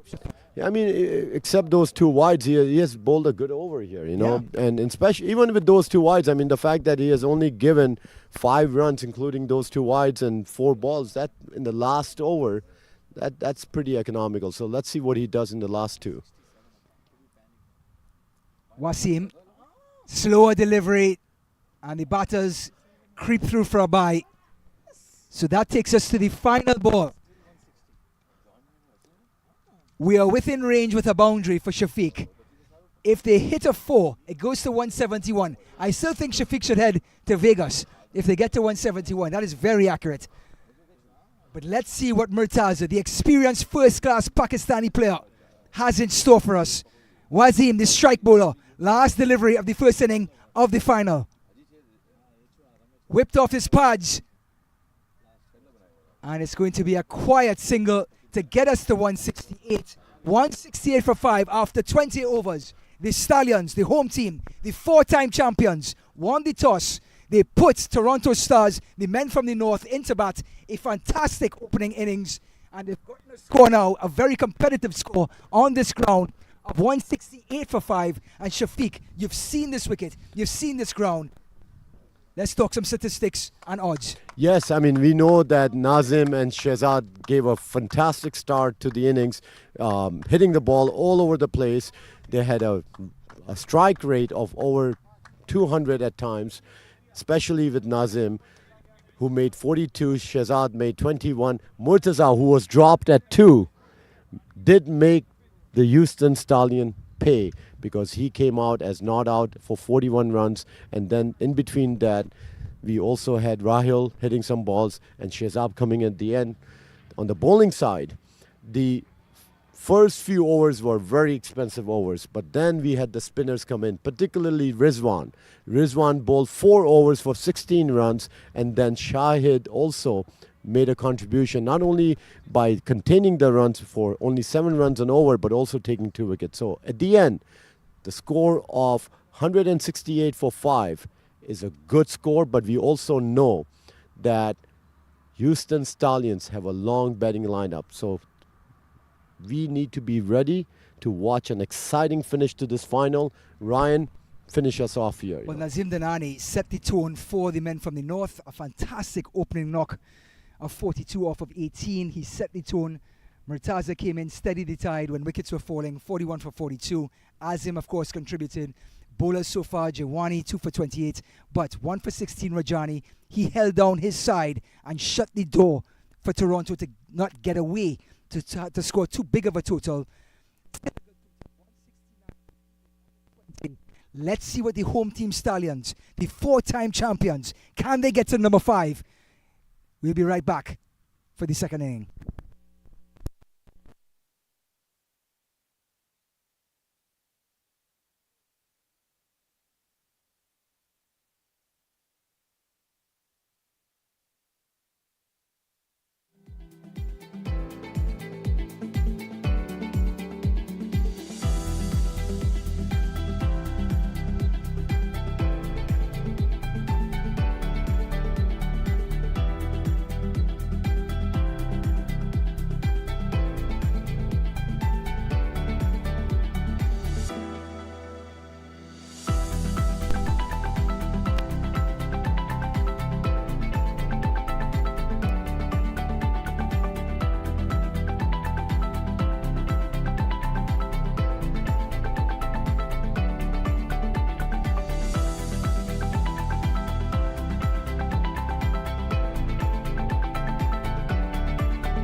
Check, 1 2.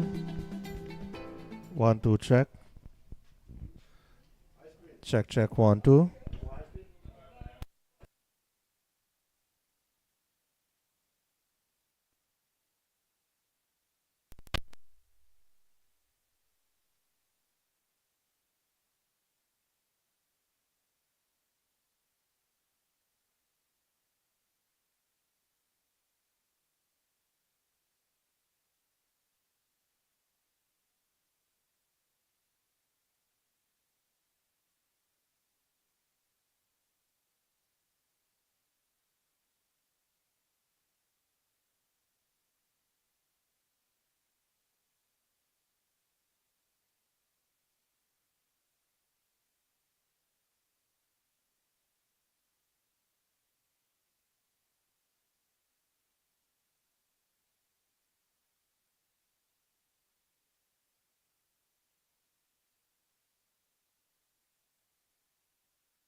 Check, check, 1 2. Mic check. Mic check, 1 2. Check, check. Check, check, 1. Check, check, 1 2. Right.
Welcome back to Prairie View, Texas, just northwest of Houston, for the final Cricket America Championship, 8th edition. Houston Stallions winning the toss, the home team, putting the Northerners, Toronto Stars, to bat first. Toronto Stars, with an excellent opening partnership, compiled 168 off their 20 overs. This is a very green wicket, a bowler-friendly wicket, enough runs to defend in their 20 overs. And now the Stallions, who have been undefeated in this tournament thus far, are coming in, trying to get 169 for victory. Understand, the Stallions, 4-time champions. These two teams, Toronto Stars, yet to win one in the Cricket America Championship. This a repeat of the 2019 final, in which the Stallions won. With me in the commentary box, Shafiq, one of the owners and founders of Cricket America. Shafiq, we're down to the final 20 overs of yet another successful tournament in Cricket America. Yes, Ryan, we are the final innings of a 2024 Cricket America Championship, the 8th annual. We played 52 matches, and now we're down to the final innings of the 8th edition of the Cricket America Championship. It has been a fantastic tournament. Fortunately, we have had great weather, and we are playing this final at a facility that is international facility, because we know teams have come from Nepal, Bangladesh, Canada Yep. to come USA team here. So for our viewers, we just want to say thank you for being with us over the last 4 days. Thank you. Incredible sponsors. I mean, our sponsors have been very generous. Again, this is a platform that we have created to promote the sport of cricket in the Ismaili Muslim community. And this 8th edition with 26 teams. And the sponsors that have come and supported us, we want to say thank you to all of them, our partners, Community Focus Foundation. We had a wonderful dinner gathering there on Friday evening. So this event has been, in my view, a notch above the previous events that we have conducted for a variety of reasons. And I'm looking forward to what's to come in this innings, because the score of 168 is a good fighting score. But we also know the Houston Stallions have a long batting lineup. So let's get excited. Let's do our job, Ryan, which is to make our viewers happy, get them excited about this match. More importantly, the players have to do something for us to make them excited. Well, the quickest bowler in the tournament, Shabazz, is roaring in. A short delivery right at the rib cage of the opening batter, but it's a single to get the Stallions underway. And we have seen Shazab. He is a quickie. He bowls the right line and length. He was very productive against the Southeast Express Black team in the semifinals. Now his 4 overs are going to be very important overs for the Toronto Stars. If he can help them with his 4 overs, it will be fantastic, So as Cricket Clubs gets his scorecard warmed up, we'll be with you. And Shazab opening the bowling, 1 without loss. So Shazeb opening the bowling, Shazad opening the batting with Arir. And Shazeb has proven to be lively. He's coming around the wicket to the left-hander, over the wicket to the right-hander. And his protection for the lefty, well, a third man and a deep cover. So let's see what he can generate on this green pitch that is holding up just a bit for the batters and generating seam action for the bowlers. Thick outside edge. So 1 run off the bat. And at this point, Houston Stallions are looking at this 167. Just over 8 runs and over. Can we call that an on-par score in T20 cricket? But for this ground, certainly not par. I do call it a par score, even for this ground. And the reason why I would say that is from the perspective of the bowling attack that Toronto Stars have. This is a good score. And can they defend it? Absolutely. On the other hand, we also know Houston Stallions, as we have mentioned before, they have a long batting lineup. But when you play in the final and you are chasing 168 runs, that's 168 runs you got to make.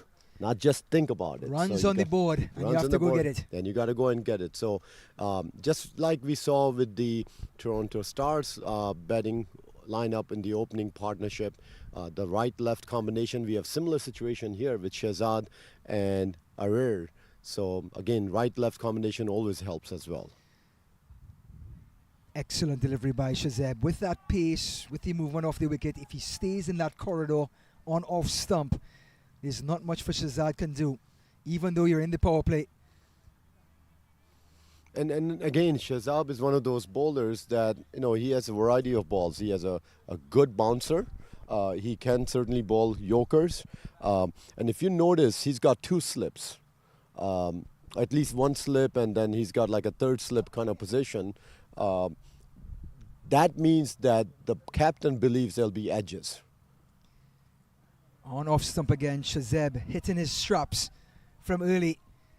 Shazad do some fielding on his own, but they score 3 without loss in this first over.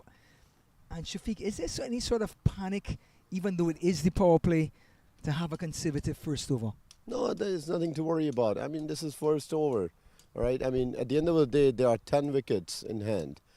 If you end up giving a maiden over, it's okay, because you need to have confidence that I can make runs. So what if you gave away a maiden over? So have confidence as a batter. You hold the bat. Full delivery, driven away. Beautiful shot through extra cover for 4. And Shazad is away with his first boundary. So too, the Stallions, 7 without loss. An emphatic finish to the first over as the Stallions chase 168. And again, look at this stroke that was played by Shehzad. The ball is there to be hit. He just gets on his knees and swings his bat. There's no fielder in that region. There was a deep covers area, but this ball went between the cover and the long off area. So obviously in the power play, you can only have 2 players outside the 30-yard circle. But a stroke like that, you will get boundaries on any ground. Well, Shazeb pitched it up in the slot. It was a half volley, as they would say. And a left-hander getting on one knee, hitting a shot through extra cover. Only one person I can think of, Brian Charles Lara. Aesthetic, effective, brilliant. Absolutely. It was a pleasure watching him play. Runs galore. He created memories not only for himself, but the fans of West Indies, the fans of cricket around the world, the records he broke.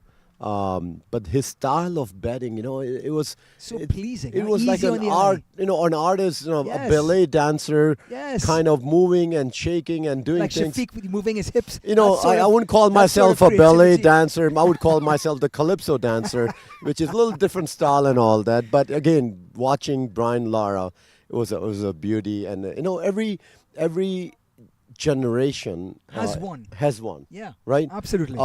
We have seen Tendulkar in Yes. recent years. We have seen Virat Kohli. Yes. We have seen the Australians power hitting. All right. Yes. We have seen the New Zealand. I forgot Williamson. all right. Kane Williamson. Ken Williamson and all that. So I think, in cricket, we've been fortunate to see variety of style, Absolutely. just like other sports. I mean, American football, we have, yes, there was Michael Jordan, but guess what? There's LeBron James now. That's right. So It's the beauty of sport. it's the beauty of sports, the gift that athletes have been given, if they just nurture it and cherish it, they can make things happen. Well, here's Raheel with his Safraz Nawaz action and a gentle outswinger. If he pitches that ball middle on leg and he continues to go away from the right-hander, could be problematic. Yes, the question is what he's going to do to Shehzad, because Shehzad is one of those batters that if you give him a little space, because he's a stroke player, he's going to use his bat and make use of that willow.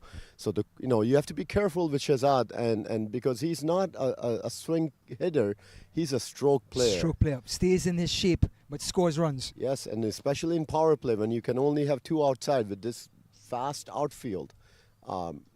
Ball runs away. I mean, yes, it is a big ground, but with the outfield condition, the ball runs away. And if you have only 2 players, you are in trouble. Well, for Raheel, his cover for the left-hander, a third man who is very square, and then a cover, almost an extra cover fielder, deep extra cover, and now they've just decided to change it, smartly so. Mid-wicket goes out onto the fence, extra cover comes into a regular extra cover or cover region, and if Raheel strays, he has protection in mid-wicket. And that one ducks inside beautifully. Yeah, that was a beautiful ball. And again, the good thing with Shehzad is he does have footwork, so he can move around in his crease. And he's one of those batters that not only has a stroke play, but he can run between the wickets.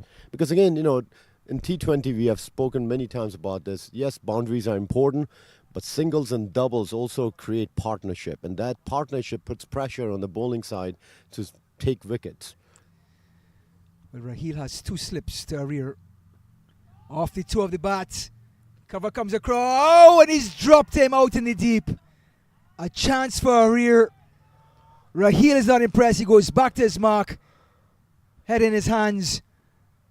And that's a clear opportunity for the Stars. That was a chance. And, the bowlers set up the field. If you remember, he called back the deep mid-wicket player inside the circle and let the player go in deep cover with the intention of actually having a ball go to him, and he was successful. Unfortunately, the catcher didn't catch the ball. Oh, a beautiful delivery, just short of a length, Shafiq. The last 3 deliveries were pitched up. This one he held it back. We talked about the seam action on this wicket, and nothing much Shehzad can do with it. A dot ball, but one of those dot balls that sends a message. Yes, and we were told by some of the fans and the players that Raheel played in the Kuwait team, I believe, years ago. And unfortunately, he had an arm injury, and his speed actually today is much less than what it used to be. So even just watching him now, we can see the quickie that he is.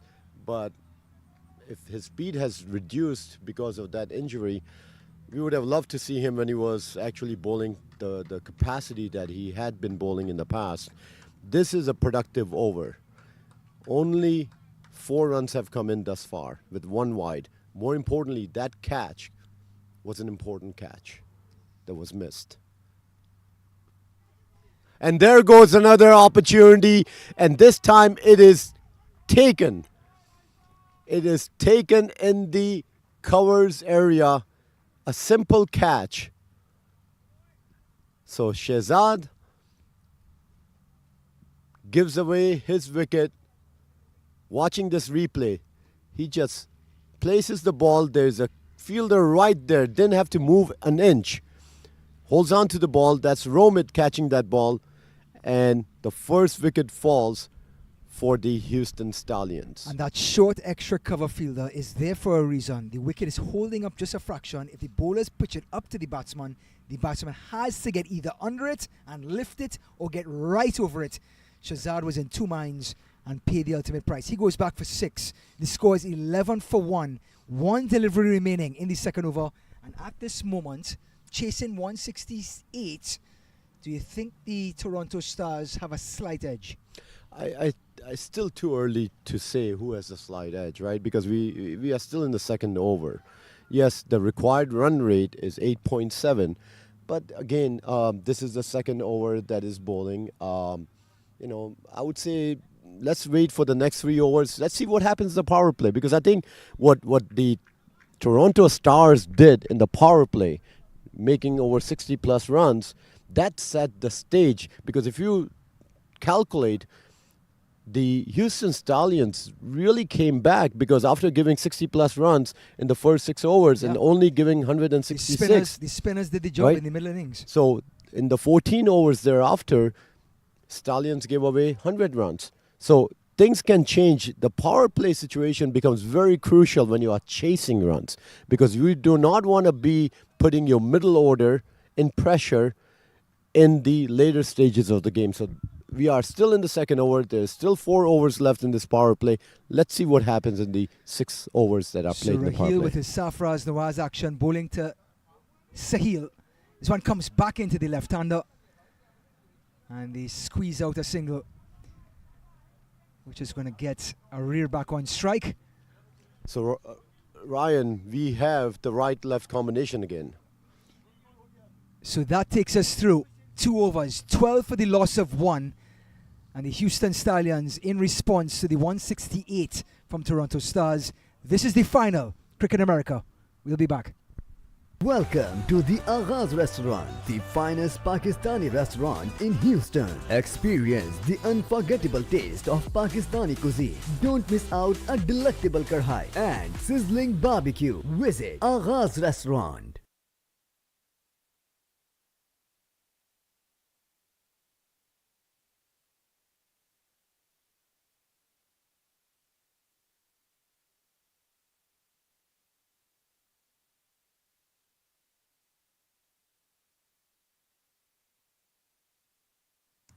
So, Ryan, we are back watching an exciting final of the 8th edition of the Cricket America Championship at the Prairie View Cricket Complex, a beautiful facility here in Houston.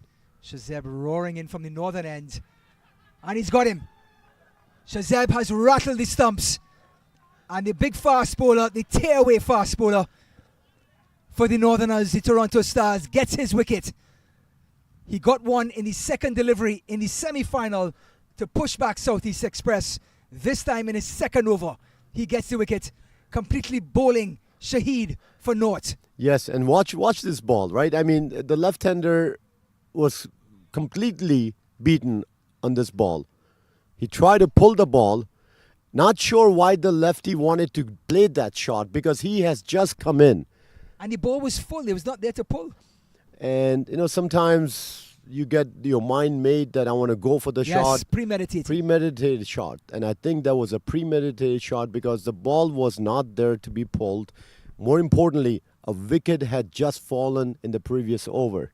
So now you need to, as a new batter coming in, get some singles, doubles, situate yourself, and then make some, strokes play and things like that. But unfortunately for the Houston Stallions, they have now lost their second wicket at the score of 12. And we are in the third over. Shazab, who can make a difference as a bowler for Toronto Stars, is in action. So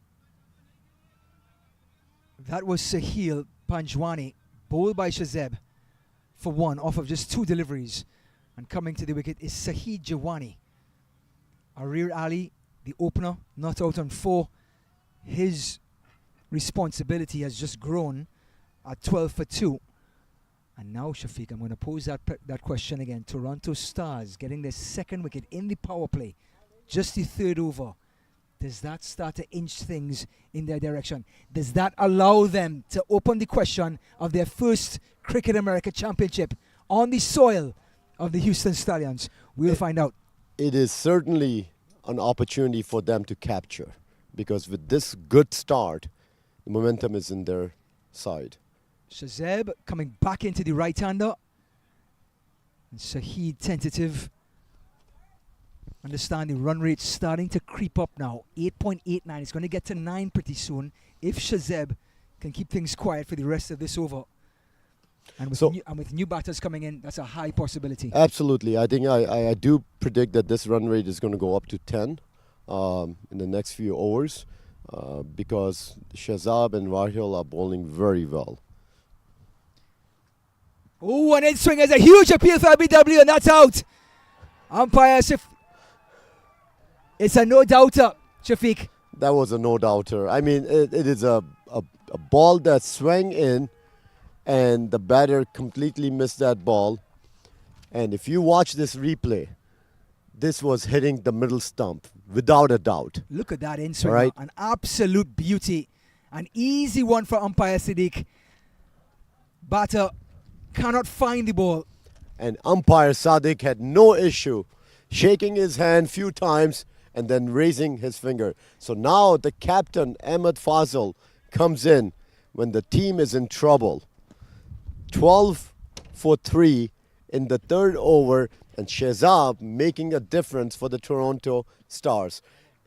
I just want to say, Ryan, one thing. We have had many viewers watching us on YouTube, enjoying this beautiful facility, the Prairie View facility. We would love to hear from our viewers. Put some comments. Tell us how you feel about this particular coverage. Are we doing our job right? Because I do want to, come back, hopefully get a decent paycheck. But my paycheck is going to be depending upon what kind of comments I'm going to get. Direct you to Roddy Lalman, SC Tech Productions. So we would love to hear from our viewers who are watching this game live from any part of the world. I know we have a lot of viewers from Toronto, since Toronto Stars are playing and on a brink of potential first championship for them. Cricket America, 8th edition. 8th edition. And this is the repeat final for 2019. Can this Toronto team get the revenge against Houston Stallions on Houston's turf? Shazeb has a lot to say so far. He's 2 for 7. Again, getting that seam action. He has that natural in-swinger. We've seen so many bowlers over the years, especially from where I'm from, the West Indies. Courtney Walsh, quickly Ambrose, slanting the ball into the right-handers. It's an out delivery every time, if pitched on or outside of stump. Absolutely. The key thing is where you pitch that ball. Because when you're bringing that ball in, it can be a very dangerous ball if you just pitch it right outside the off stump, right? But if you pitch middle stump and ball going away, it's a very good opportunity for the batter to just pull that ball. And in the early stages of the game, you don't have a fielder there. This one comes off the toe of the bat. No single. Applause all around. As Shazeb goes back to his mark. He's in the hunt. So too Toronto Stars. 13 for 3. Stallions reeling. Arir, the opener on the other end, has only faced 4 deliveries. He's watching all the action. Trying to stretch, stay loose. And Ahmed, the captain, the skipper, has come to the crease. Can he build an innings to get them over the hump? 156 needed. They say about captain's innings, if there's ever a better moment to play that innings for Ahmed, in a final, this is the opportunity. Well, Shazeb is going to have something to say about it. Again down the leg side. It's flicked away for 4 runs. Seems to have come off the bat. Yes, that is correct. Again, when you are a swing bowler, it is extremely important. And now watching this replay, the ball is already pitching outside the leg stump and going away. Even if it pitched middle, it's going to finish a wrong leg by the time you make contact with it. No chance of an LBW, and it really is so hard to have fielding coverage. Especially in the power play, right? I mean, you can only have 2 two fielders outside of the 30-yard circle in the power play. So in the power play, the pace bowlers, the swing bowlers, which Shazab is, it is extremely important to make sure the line of the ball is accurate because your field is set up for certain balls. Slower delivery. He rolls his finger over it for a Yorker. A single. Bit of a bounce back, but 2 wickets in that over and 5 runs. So it's 18 for 3 after 3.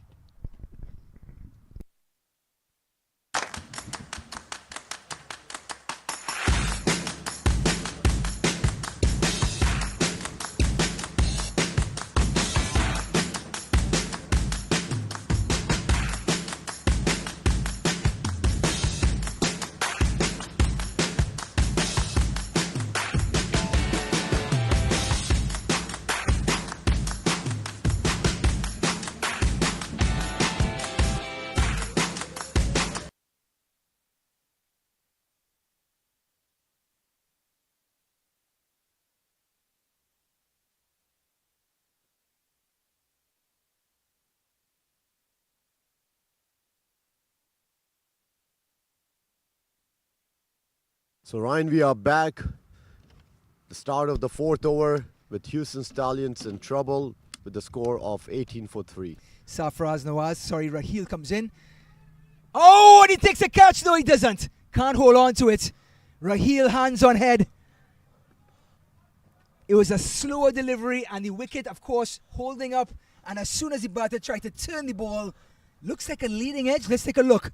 It's Faiz, the captain, trying to turn it to mid-wicket. It held up, Shafiq. Yes, and mid-wicket couldn't get his hand to it, but they get runs. Yes, I mean the ball was played because Fazal came across and made the middle stump ball to play that shot. Fortunately for him, it struck the right part of the wood to have it go above the fielder's head. Otherwise, this would have been another disaster for the Houston Stallions. And keep in mind, this is the second opportunity that has been dropped for Rahil. We had his first over in the deep cover area. The catch was dropped. This is the second opportunity. And as a bowler, you do get frustrated, but when you are on top of the game, it's okay. Short delivery, cut away. There's protection, a deep cover. Batters come for a single. Toronto Stars left for dead in the semi-final. 2 runs, 3 wickets, battle back to 133. Defended Shafiq. Come back with that momentum. Put on 62 for the first wicket. Get to 168, which we all agree is a good score on this ground. Is it destiny? Is it mindset? Is it momentum? I think they have the momentum, and they're showcasing it. The scoreboard is absolutely in their favor. Over mid on. Long off coming across. Will he get to it? He doesn't. That man, Ahmed Faiz, can score in bunches. And we know Ahmed Fazal, based on what we have known over the years. He is a strong person, meaning his body is a strong body. All he does is just puts the bat and uses the strength of his body. And this Ford that we just saw the replay on, all he did was just get behind the ball, play the ball, and let his body do the work for him. He should be equipped with lights and a horn. He's a truck. He's a truck. And if you notice, he drives a truck too. Okay. Is it called Fazal as well? I don't know about that. Now here he pads, goes again. Over mid-wicket. And it's going to be another boundary. Let's see. It's creeping. No, they save it. And if you know Ahmed Fazal, he's only going to run 2 in that instance. Yeah. He likes boundaries. He likes 2s. Yeah, Doesn't like the quick singles and no 3s. Sometimes you have camels, and sometimes you have the black horses. He's a combination of 2. Okay. He's got the strength of black horse, but he's got the speed of the camel. Okay. So you got to be careful with that. Thoroughbred? No, not at all. No, not yet. He's a hybrid. He's a hybrid. So 26 for 3. 1 delivery left for Rahil. Proving to be a little bit expensive as the captain. Ahmed Fazal, 12 off of 6. Continuing to operate. Excellent ball. Dot ball. That takes us through 4. 26 for 3 after 4. This run chase is still very much in the hunt. We'll be back. Welcome to the Aghaaz Restaurant, the finest Pakistani restaurant in Houston. Experience the unforgettable taste of Pakistani cuisine. Don't miss out a delectable karhai and sizzling barbecue. Visit Aghaaz Restaurant.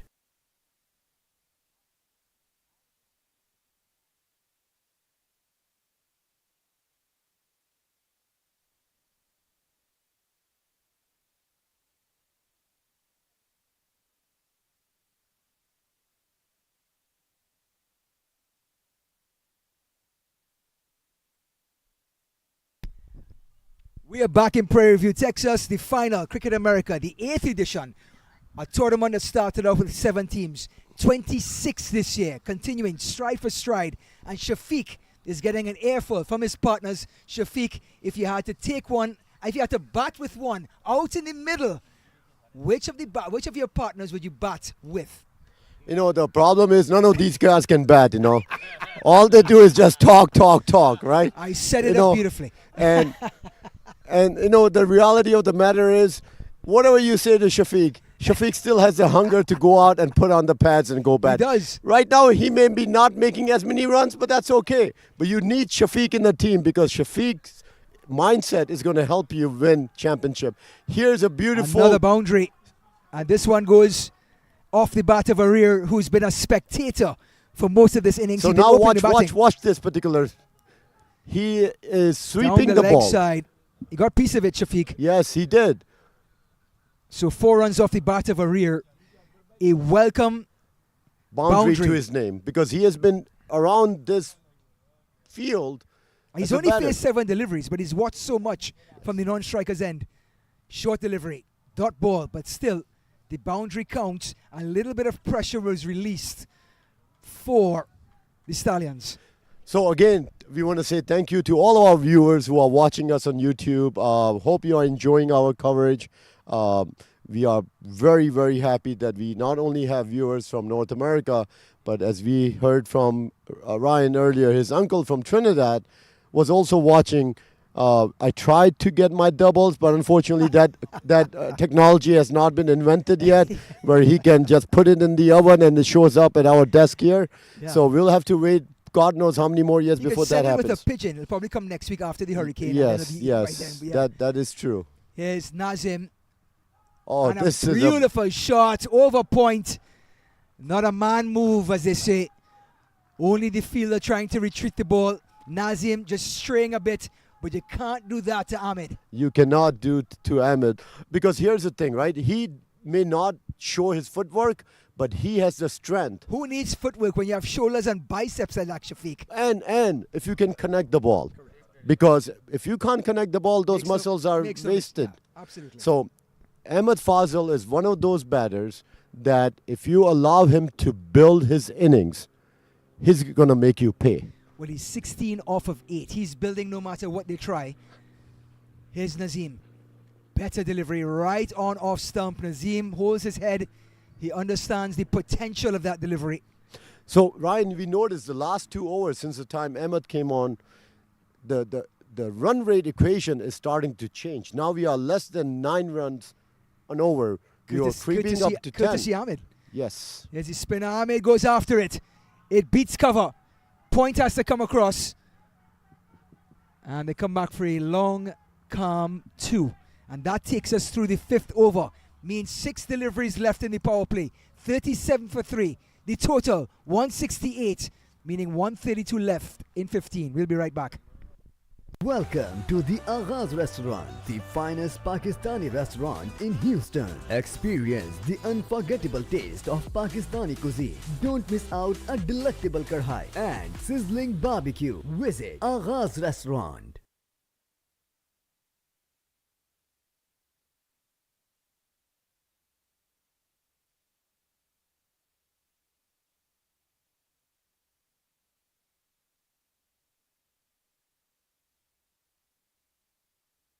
So, Ryan, we are in the last over of the power play. We have a new bowler, Romit, coming in. We have seen him play, left-arm bowler. He mixes up because he puts a slow ball also. Right now, we are starting to see a build-up of a partnership. Since the time Ahmed has come in, we have seen boundaries. Arrear has also started to open up, right? Because he has been on the crease for the last 5 overs, but was not really facing any balls. But the last few balls, he hit a boundary, and he started to become aggressive. So let's see what happens here when Romit comes in. Beautiful cover drive. Excellent stop. Batters get 1. The partnership right now, 26 runs between these two in only a couple of overs. Now, Romit bowling the last over of the power play. Accuracy is his middle name, and he uses the seam to his advantage. Sometimes he uses a wobble seam, and the ball holds up just a fraction, and the batters lose their timing, and he can get dot balls as a result. And that kind of ball is very crucial when Ahmed is batting, because Ahmed is one of those players who hits the ball. He may not have the footwork, but he hits the ball. We saw this just now. Slow ball, little bounce. The batter, Ahmed, rubbing his stomach. Why? Because the ball was slow and he mistimed it. Ahmed may not have the footwork, but when he connects, the ball travels. That's what he needs to do, connect. Not worry about anything else. His partner is a stroke play. His partner is going to get you singles, doubles. Ahmed need to keep one thing in mind. The net run or the required run rate is still high, which is close to 9 per over. Protection on the onside for Romit. A deep mid wicket. Drive is in the air, but safe. Long on comes in. So long on, deep mid wicket are the 2 men on the boundary against the right-hander. And we have Arrear, who has been anchoring this innings. He's been out there from the get-go. From the get-go, Only yes. faced 10 deliveries, 11 runs, and understanding his responsibility to stay through this power play. Yes, absolutely. And he's been doing a good job because, his running between the wicket is very good also. Turning it around, it's very high. No chance of an LBW. So, Ryan, one thing we'll have to be mindful of is the wind is picking up. Because we have our feather flags here and we're starting to hear the flapping of the feather flags. What will that do in the later part of the game? Because if one side the wind really picks up and you have power hitters, they can use that wind as a support hitting the ball outside of the boundary. And with players like Ahmed in the wickets, we expect nothing less. Full delivery, driven through cover, off the toe of the bat, a long single. But yes, the flags are up, and so too the trophies. The Cricket America Championship 8th edition, the Tigers, the reigning champions, could not make it back to Houston, Texas to defend their title. And we will have a new winner. Would it be a 5-time Houston Stallions, or would it be the first time Toronto Stars to lift the trophy? Rumit will tell the answer. Short delivery down the leg side. It's a wide delivery, the batter's cross. That means 2 runs with no deliveries. Yes, you would always enjoy getting a wide +1 or +2 and sometimes even +4, depending upon how wide that ball was bowled. Literally free runs. Those are literally free runs and you want as many of those as possible. Going after him. Over mid-off. 4 more. Arir is starting to open up, Shafiq. And this could be problems. Arir is a good bat. Watch this. He steps out. The ball is there. He connects it. There is no fielder there. Why? Because we're still in the power play. 2 fielders. The power play just ended. And at the end of the 6th over, the score is 46-3. More importantly, there's a partnership building between Ahmed and Arir. If you look at the over-by-over chart, the power play score that Toronto Stars had was a very strong. Why? Because Nazim went to work. He hit balls all over the place. So the score that Toronto Stars had, I believe they had 66 runs in the first 6 overs versus 46 here. More importantly, the wickets. Stallions have lost 3 wickets. The Toronto Stars lost their first wicket in the 5th over, which was Nazim. So the question becomes, can the Houston Stallions start to build their innings and make sure that they do not lose any more wickets? Well, Nazim is going to bowl from the northern end. His first over cost 11 runs. Bowling to the hard-hitting Ahmed. Short, pulled. Is it going to be another boundary? You can't set a field for bad bowling. It was a long hop, and it was given the treatment. Yes, we always say to our bowlers, don't ask me to put a player there when you bowl a bad ball, because you can't set fielding for bad bowling. And with a power hitter like Ahmed, all he just needs to do is just connect with his willow and the ball will travel. So this is becoming a good contest now. The runs are coming. The run rate is going down. We are down to 8.79. And that is all Ahmed's doing. He has played 13 balls and made, 14 balls and made 23 runs. So I got some valuable information from Timur. Arir scored the fastest century of the tournament thus far. 100 off of 33 deliveries. So this is the sort of potential that's in the wicket with Ahmed, who can score runs in a hurry. But at the moment, Arir playing his role and allowing Ahmed to do the damage. Absolutely. And you have a skipper there also. So he's not just a hard hitter. He's a skipper. He cares about how the run's going to come. Going after this one. Mid-wicket fields, no run. It was a loud hit.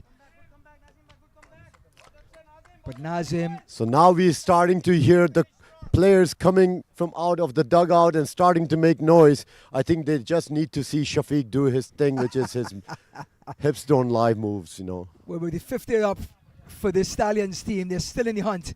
Only 3 wickets down. The power play just completed. 118 needed.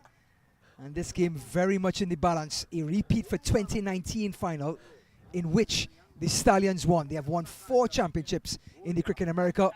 This being the 8th edition. The Toronto Stars, the men from the North, have never won the competition. Square drive, but there's protection at cover.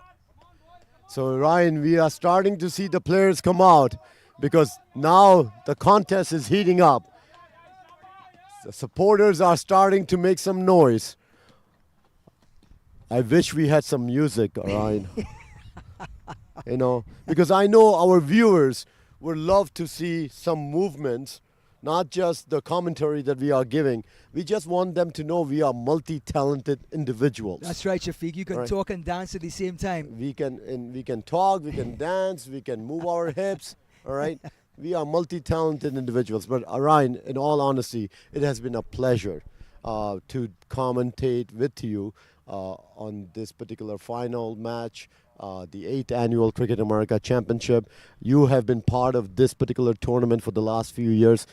Share a few thoughts about what your experience has been in regards to the tournament, the people, the athletes, the quality of play. Share some thoughts if you don't mind. When I stepped off the plane 2 years ago and the tournament was in Chicago, when I entered the field, I was greeted by people along the way. I didn't know anyone. I was walking in blindly.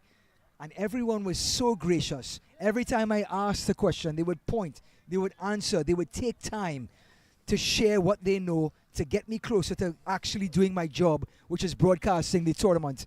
So, Shafiq, yes, we're enjoying all the action on the field, and we should. So much talent on the field.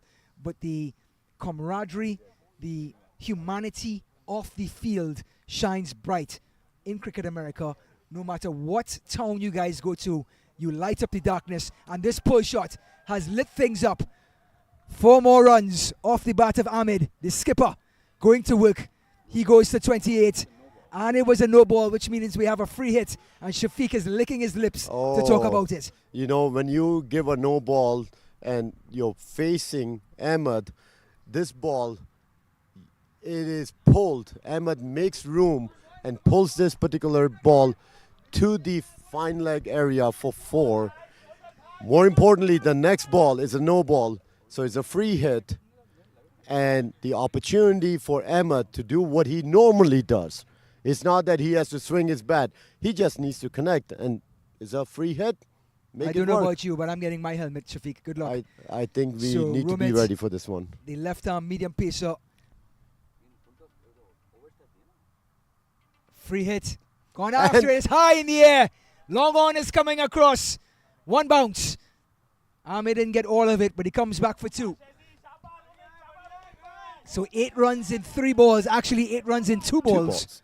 So, again, the run rate is starting to go down. Now we're down to 8.6. The players are coming out for both teams, supporting their 11 on the field, their batters. Why? Because we are at the stage of the game where the next 5 overs can decide where this game is going to go. Now, Ahmed, sometimes when you're out there and you're scoring runs, you become just a little too greedy, still not playing the ball on its merit, trying to force the action. He's 30 off of 20. You understand his role, and maybe that's just his temperament. I think he needs to keep one thing in mind. He needs to play captain's innings. We hear about this, but you don't get that many opportunity in a big game to play that innings. He has that opportunity in this match. Beautifully bowled by Romit. Right on middle and off, the left-hander asking the question to the right-hander. He's been expensive this over. He needs more dot balls to bring it back. 60 for 3. 2 deliveries remaining in the 8th. And Ahmed is 30 off of 21 and is in the mood. So I did get a comment from our Toronto viewer, Amin, that I will share with you. This one dug out, an attempted Yorker, a slower delivery, and a single to the skipper. So Amin has predicted that Toronto Stars are going to win by 15 runs. So that means that 150 runs would be the total that Houston Stallions would make. I'm not sure about that. What is Amin's projection in the first innings? He was wrong. Well, how much did he have? 183. So wishful thinking, as we call that. So now Yeah, we he have was- Amin saying 15 runs, they're going to win by. Being a fan, Mhm. Amin, I'm taking that into consideration. I'm going to half that. Let's say 7 runs will be the decider in this match. 7 runs will decide these two teams. Oh, that would be exciting. So get ready. If Ryan is right, get ready for a very, very good finish, exciting finish coming up, because a 7-run differential in a T20 match, you know that was a close match. And nothing better for the 8th edition of Cricket America Championship for these two incredible teams to decide it off of basically the last over. That would be exceptional. Yes, and in a beautiful, picturesque facility called Prairie View Cricket Complex. This is an international field. Many international teams, including Canada, Nepal, Bangladesh, has come here and played against Team USA. So this is an exciting opportunity, not only to play a good tournament, but in a quality field. And more importantly, our officiating has been very good. We have a spinner coming. And I think it's that man Murtaza.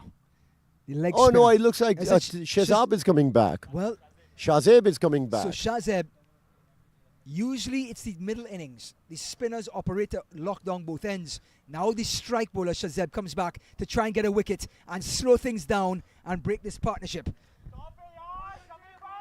I think the skipper has decided that my strength is my Shazab. And I need to use him because I need to break this partnership. So Shazab has been brought in for his 3rd over. And the question is, will that turn out to be a good move? He bowled 2 overs previously for 13 runs and took 2 wickets. So he has been a wicket taker. A real strike bowler. This partnership 49. Again, the slower delivery. You love it. The change of pace. And even if a batter like Ahmed, who's seen 22 deliveries, if you can keep the batter off balance with change of pace, it can gather dot balls. And guess what? You ask your strike bowler to deliver, and in the first 2 deliveries, he has. Yeah, Shazib has done a good job. If he takes a wicket between this over and next over, there's an opportunity for Toronto Stars to come back. Full toss, but deep mid wicket is going to cover him. Just a long one. And now it gives a chance for Arir, who's only faced 16 deliveries. He's been there from the get-go. And Ryan, we're starting to hear the players and the supporters coming out and supporting the Toronto Stars. This contest is a good contest. We are seeing some quality cricket. We have a quality bowler in Shazab. We have seen what Ahmed can do, and the youngster who made century in 30 balls. And here is the reason why we believe we have a quality youngster. Beautiful shot. So many people would think that's an outside edge. He opened the face of the bat. It was a square drive. It was a well-pitched up delivery by Shazeb. Look at Arir, open the face of the bat, drive through the ball, and that is a well-educated shot through backward point for 4. Absolutely. And again, we were told earlier he made a century. I believe you said 30 balls. 33 deliveries. 33 He scored 100, deliveries. The quickest 100 in this tournament thus far. And right now he's 22 off of 17. Can he continue? Beautifully bowled by Shazeb. And well played. And well played. Still a run off of a good ball. Like you said, Shafiq, in previous broadcasts, when you get your eye in, you start even scoring runs off the good ones. Yes, because you have a bat in your hand, but you also have to respect the fact that you have good bowlers out there, right? So Arir is doing very well. His strike rate is increasing. He's supporting his skipper, Ahmed. Drive by Ahmed, but it came off the toe of the bat. No runs, just one rather. And that takes us through to 68 for 3 after 9 overs. They survive Shazeb as Ahmed and Arir bring up their 50th partnership. They're at 56 right now for their partnership. And that takes us through 9 overs. When we come back, 68 for 3. Can the Stallions and the Stars, let's see who wins.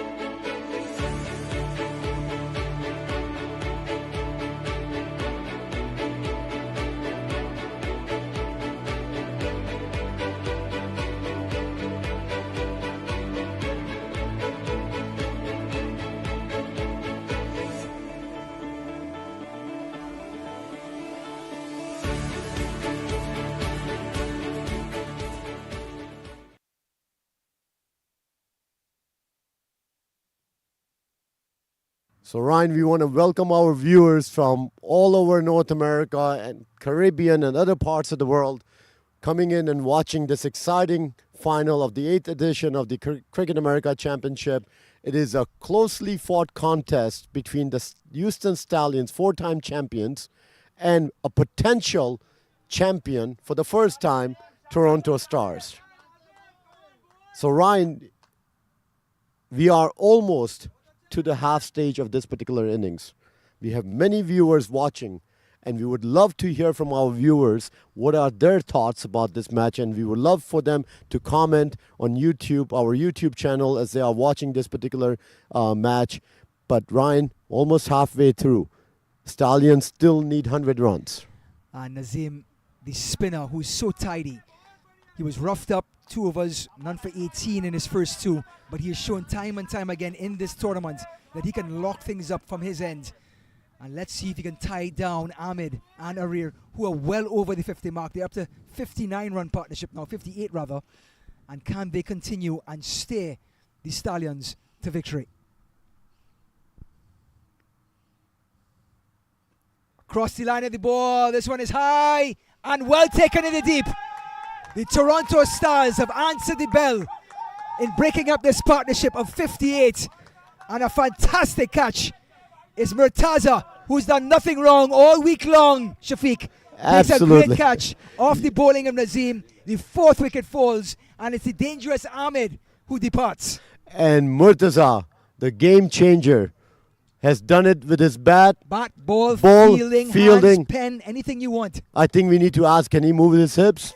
Because in that category, we are the champions, but who knows, he may be even good in that. After what I've seen from this guy, I'm not going to never know. Him. I never know, but again, a beautiful catch, well-timed dive, and Ahmed falls for, I believe, 34 off of 28.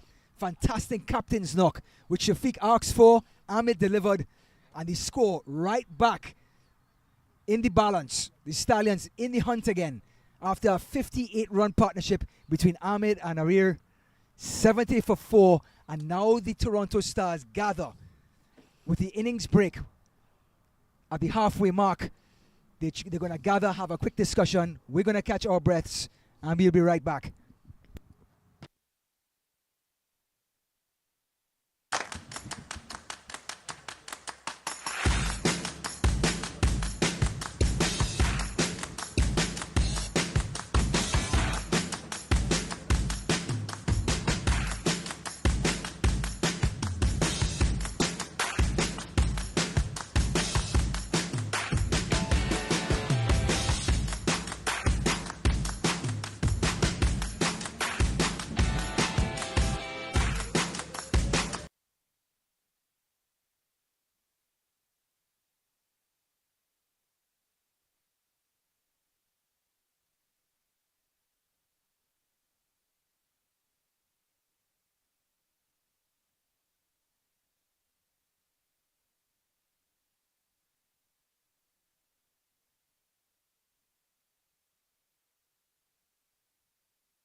So we are back in beautiful Prairie View, Texas, the final, the grand final for Cricket America Championship, the 8th edition, and it comes down to 2 teams. 26 entered, the last 2 standing, Toronto Stars from the north and the home team Houston Stallions, and this was the last shot. Ahmed, 34th of 28, holds out in the deep, in mid-wicket, and a great catch by who else, Shafiq, answers the bell. You know, our all-rounder, a true all-rounder, batter, bowler, and a fielder, Murtaza Majid. So, wonderful catch. So, Ryan, you have been here for the last 2 days, watching some of the cricket, experiencing this particular venue. What has your experience been over the last 48 hours to, you know, as you've been part of this particular tournament? Professionalism. So I walked off the plane in Chicago, nothing but friendship and kindness and humanity that really got me settled in. And I think the success in Chicago was phenomenal. I think the Toronto Panthers won it that year, if I remember correctly.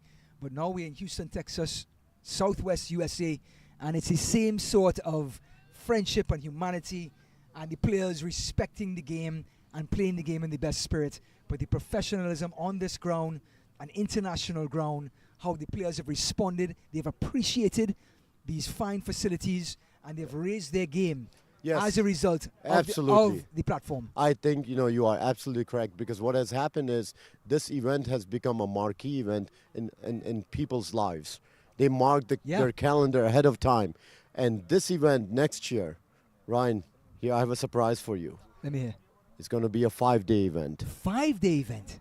We have been doing this as a 4-day event, but we are at the stage where in order for us to continue to accommodate teams, and there might be multiple divisions and all that, we need to increase the number of days. So I'm going to ask you the question because I have to. Mm-hmm. We've been to Chicago in 2022.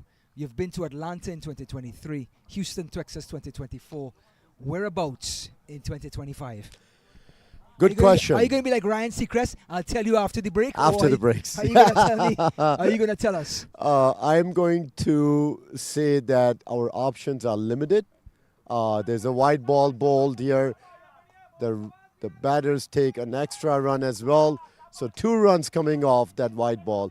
So Ryan, when you start to play at this international quality fields, you can't back out now. You can't go back to the No. cement wickets No, and no, all no. that, right? No. It's not going to happen. Yeah. So keeping that in mind, currently in this country, there are only 2 venues with multiple fields. One is this particular venue, Prairie View Cricket Complex, and then the second venue, which was established last year in Atlanta, the Perimeter Cricket Complex. That has 6 turf wickets as well. So right now, our options are limited to these 2 cities. Well, now with the success of Cricket America, it may turn into a bidding war between those 2 fields. Huge hit up in the air. And that is the end of another over. 73 for 4. So we are exactly halfway through this innings. 10 overs have gone. Score is 73 for 4. Houston Stallions need 96 runs in 10 overs. The run rate has creeped up to 9.6. It is a tough, tall order. If you look at the match summary, in this particular innings, Houston Stallions captain Ahmed Fazal played his role, made 34 runs off 28. Arir, 24. The important thing to keep in mind is the bowlers, Shazab. He took 2 wickets in his 3 overs and gave 20 runs. The game is still a contest. The game is still afoot, according to the English. And is this Hussein? We'll stand corrected. No, it's a man who likes to bowl in swingers, rolls his finger over the ball to slow things up. Against Arir, just turns it around. Now Arir will feast on that ball all day long, and he will score runs behind the wicket all day long. He's a polished batter and will use the pace of the ball and kill you. Absolutely, because he has the footwork. So if he watches this replay, he moves across, makes room to flick that ball. There is no fielder there, and the outfield is very quick. Yes, it's a big outfield, but it's a quick outfield, and he gets 4 runs. So with his batting style and his footwork, he creates opportunities for boundaries for himself. Well, the score now, 92 needed off of 59 deliveries. Starting to get a little shaky for the Stallions. A cut short by Arir. And that's 4 more. Something we're starting to expect from the man Arir, who scored 100 off of 33 balls in this tournament. He's now starting to take the mantle. He's been there from the get-go, Shafiq, and he's starting to open up. Yes, and if you look at this particular shot, again, the ball is there to be hit. There is a deep, cover player there, but this ball is going at the backward region. There's no coverage there and easily crosses the boundary. We know he has the potential to hit balls because making a century in 33 balls, that's a big feat. But that's not what the game needs at this point. Correct. If he outs, I tell you what, the Toronto Stars are going to start looking over at that trophy, which is just behind. Actually, it is at the extra cover boundary of Arir. That's where the trophy setup is. Yes, the And trophy Toronto setup is Star to our fans right, and the trophy dugout. the trophy has been polished. It has been polished. The name plate has not been written yet. Can Arir direct it towards the Stallions? A little push to long on. That smart play, taking singles, because 2 boundaries have already come in this over. So the 9 already. 9 already. Yes, the required run rate is 9.3. Now we see the image of the trophy. That, as we mentioned, the trophy has been polished. The prestigious Cricket America trophy on display. It was in the Tigers dressing room a year ago. Who's going to win it now? 4-time Stallions or first-time Toronto Stars? Slower delivery, and a man does the trick. He holds one back, Shafiq, and he gets the vital breakthrough of Ishan, who only faced 4 deliveries. And he gets him for 1, and that's the breakthrough Toronto Stars needed in the middle of this inning. Correct, because Ishan, and look at this ball, right on the stumps, but he slowed it, right? He rolled his fingers. And what beat Ishan was the pace of the ball, right? The ball was kept slow. Ishan could have been a troublemaker for Toronto Stars because we know Ishan can hit balls. Yeah. Fortunately for the Toronto Stars, he's back in the pavilion. Well, we've seen Aman throughout this tournament answer the bell for the Toronto Stars, coming in the middle innings, amounts the spinners and getting wickets with his medium pace. He has one trick. He brings the ball, actually 2 tricks. He brings the ball in, and then also he holds it back with a slower delivery, what we just saw. He ducks one into your toes, and he rolls one over with his fingers. Yeah, and then the important thing is he bowls stumps to stumps because, if it's you like... miss, you're back in the pavilion. Right. So the important thing for the Houston Stallions to keep in mind is they have to be careful watching that wrist, right? They have to be careful watching that wrist because he's one of those bowlers who can take wickets because he's bowling stumps to stumps. And you miss, I hit concept, he's applying it. So we talk about batters, see ball, hit ball. We talk about bowlers, stump to stump. Sometimes you just simplify the game and allow the wicket to do its work. Aman getting the better, getting the wicket, the 5th wicket. And there's 1 delivery left in his over, and it's going to be a bead. So our friend in Toronto, Amin, made a prediction of Toronto Stars winning this match by 15 runs. My fellow commentator, Ryan, made a prediction that Toronto Stars going to win by 7 runs. I don't have a prediction for this one. Either way, I want this match to go to the last over. I want a good contest, and I think we're going to get a good contest and good finish here. And Toronto Stars and Houston Stallions, the 2 best teams thus far in this tournament, are providing the entertainment. Aman, and it ducks back in again. We talk about his 2 deliveries, the one that ducks in, and then the slow one when he rolls his fingers over it. He did exactly that.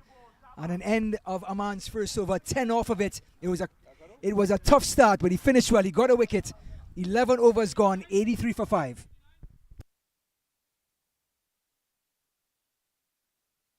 Welcome to the Aghaaz Restaurant, the finest Pakistani restaurant in Houston. Experience the unforgettable taste of Pakistani cuisine. Don't miss out a delectable karhai and sizzling barbecue. Visit Aghaaz Restaurant.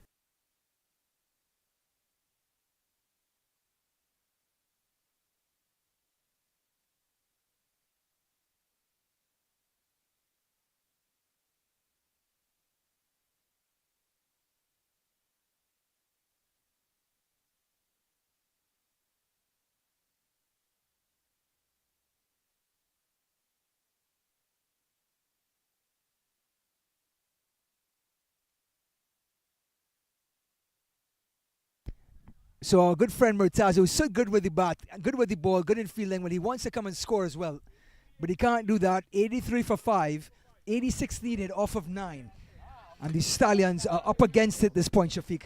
Remember, we're getting into the all-rounders now. We are getting into the all-rounders, but we have a new batter, Abid Maknogia. Those of us who know Abid, we know he's a Ahmed-style batter. He can hit the ball anywhere. And you see that. The moment I called that, you see Abid showing his ability. He has tremendous strength. Now watch this shot. All he does is just moves his feet, makes lifts room, it. and just lifts that. And the ball is gone one bounce. So Abid is one of those quality players that he is a game changer.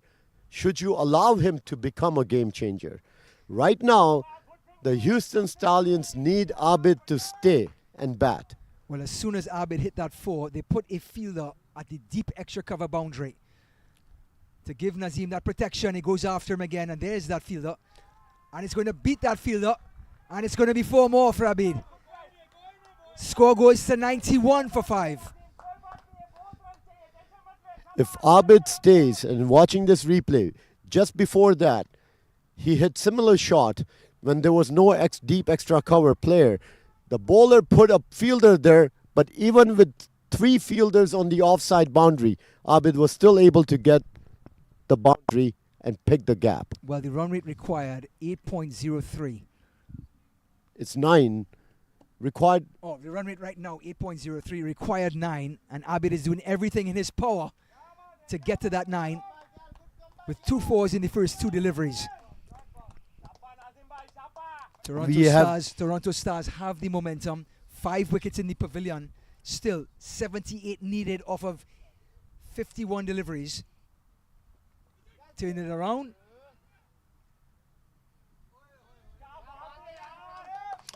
We are hearing the Toronto Star players, extra players, supporters making noise, encouraging their fielders to finish this game.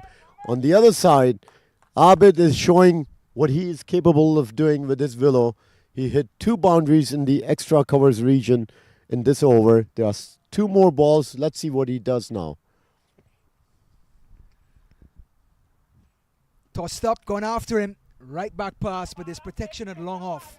So it's a long single. 9 runs so far in this over. The run rate required was 9.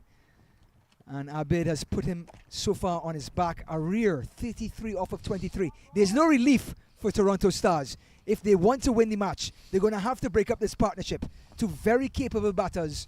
A rear just whips this one, actually pushes it an on drive for another single. That's 10 in the over. That gets us through 12. 93 for 5. 78 needed off of 48 deliveries. Is going to come down to that final over, Shafiq. Hang on to your hairnet. We'll have more from our sponsors. Welcome to the Aghaaz Restaurant, the finest Pakistani restaurant in Houston. Experience the unforgettable taste of Pakistani cuisine. Don't miss out a delectable karhai and sizzling barbecue. Visit Aghaaz Restaurant.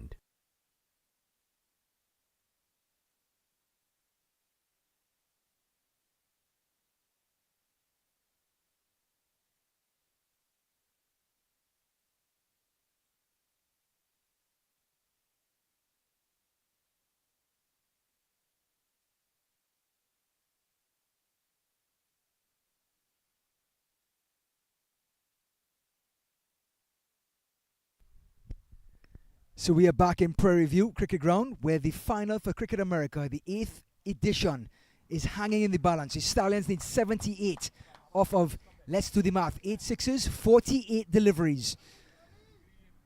And it's a new bowler coming in from the northern end. But some quick commentary, some quick comments on our YouTube. Murad Jassani talking about Shafiq, enjoying your commentary and loving the fact that there are so many Hyderabadis in both the finalist teams. Thank you so much for your comment, Mr. Jassani. So to Shazad Lalani. Hello guys, your commentary is like a cherry on the cake. And this one has gone a long way. Let's take a look. 4 more. 4 more to the total. 97. Required run rate 9.5. And Shafiq, take us through this replay. Yeah, I mean, this was a short ball and a loose ball. Enough time to the batter to situate himself and just pull that ball. There is no fielder in that part of the ground. And this was absolutely using a loose ball and making it pay. Shazad Lalani, hello guys, your commentary is like a cherry on the cake. I'm a Canadian living in Houston.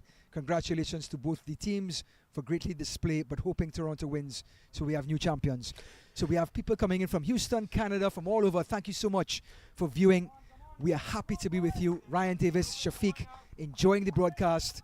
And these 2 teams are making it easy because they are so They are playing at such a high level. That is correct. They are giving us what we deserve, which is a very closely contested final. I also have another prediction from a good friend, Amir Ali, and his prediction is that the Stars will win by 10 runs. So we have variety of predictions coming in from viewers, mostly in favor of Toronto Stars. And at this stage of the match, it is still a closely fought contest. There are 7.5 overs left in this particular innings. The required runs is 72, so 9.19 required run rate. More importantly, the two batters are getting settled in hitting boundaries. We have seen Abid hit a couple of boundaries. Arer has really stepped up now. He has been very quiet and building his innings, but he has now stepped up and started to make meaningful contribution in boundaries to the total. So again, we want to say thank you to all our viewers, Ryan, to not only view this particular competition final, but also provide some feedback, provide some comments. We would continue to urge our viewers on YouTube, share your thoughts. Tell us what do you think is going to happen in the next 7.5 overs. More importantly, we are hoping that you are enjoying our coverage. Our goal is very simple. We want to enjoy and we want to make sure our viewers enjoy the experience that we are having at the Prairie View facility. And this broadcast will not be available without Roddy Lalman. SC Tech Productions has put together another professional display on your screen. SC Tech Productions have done international cricket for USA, Bangladesh, Canada, and Nepal. And they're doing Cricket America. So only the best deserves the best. Absolutely. And Cricket America has done that yet again. It is an honor to have Roddy and team here because, again, Roddy also has done CPL matches. That's right. So he is a quality professional in this category. And more importantly, a good friend.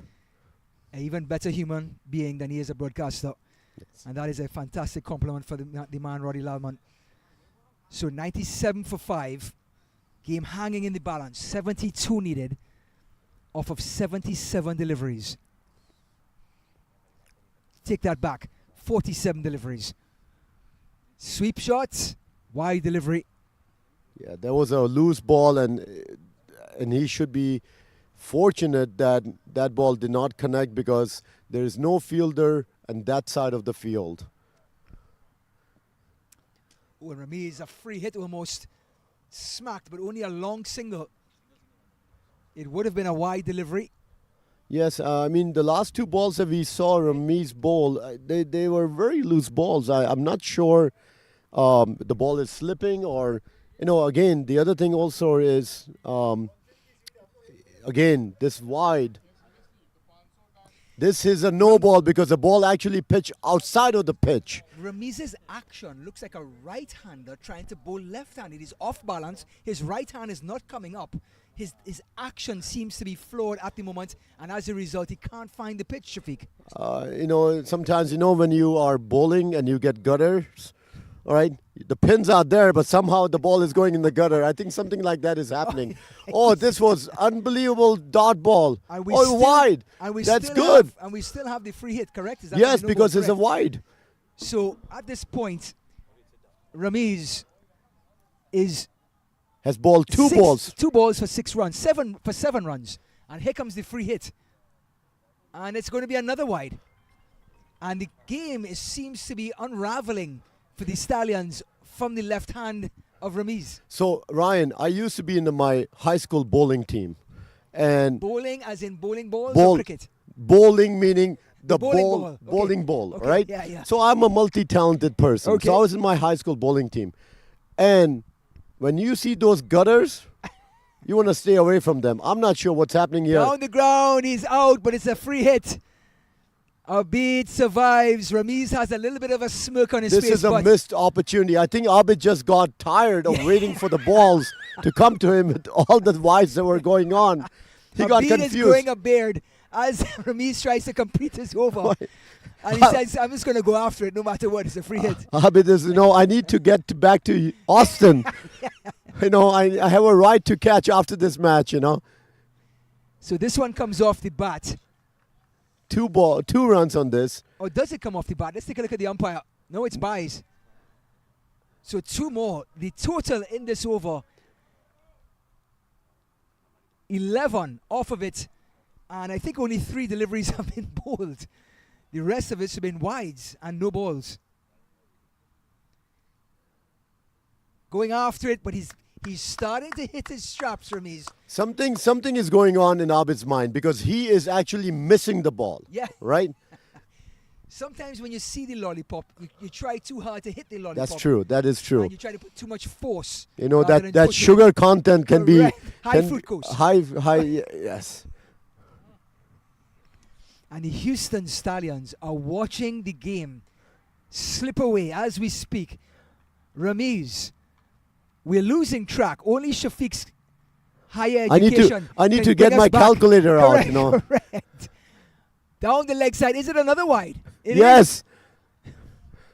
Let me get my calculator. 4, 5, 6, 7, 8, 9, 11, 12, and I think there's another wide coming up. 13. And how many balls gone? No, 14. 2 wides. 14 runs and 4 balls. And how many balls? Artificial intelligence has nothing on Shafiq. And Ramiz goes after him and he's driven down the ground. We're just applauding because he got the ball on the pitch. Yes. This is a 2-over over. Ramiz has bowled 2 spells in 1 over.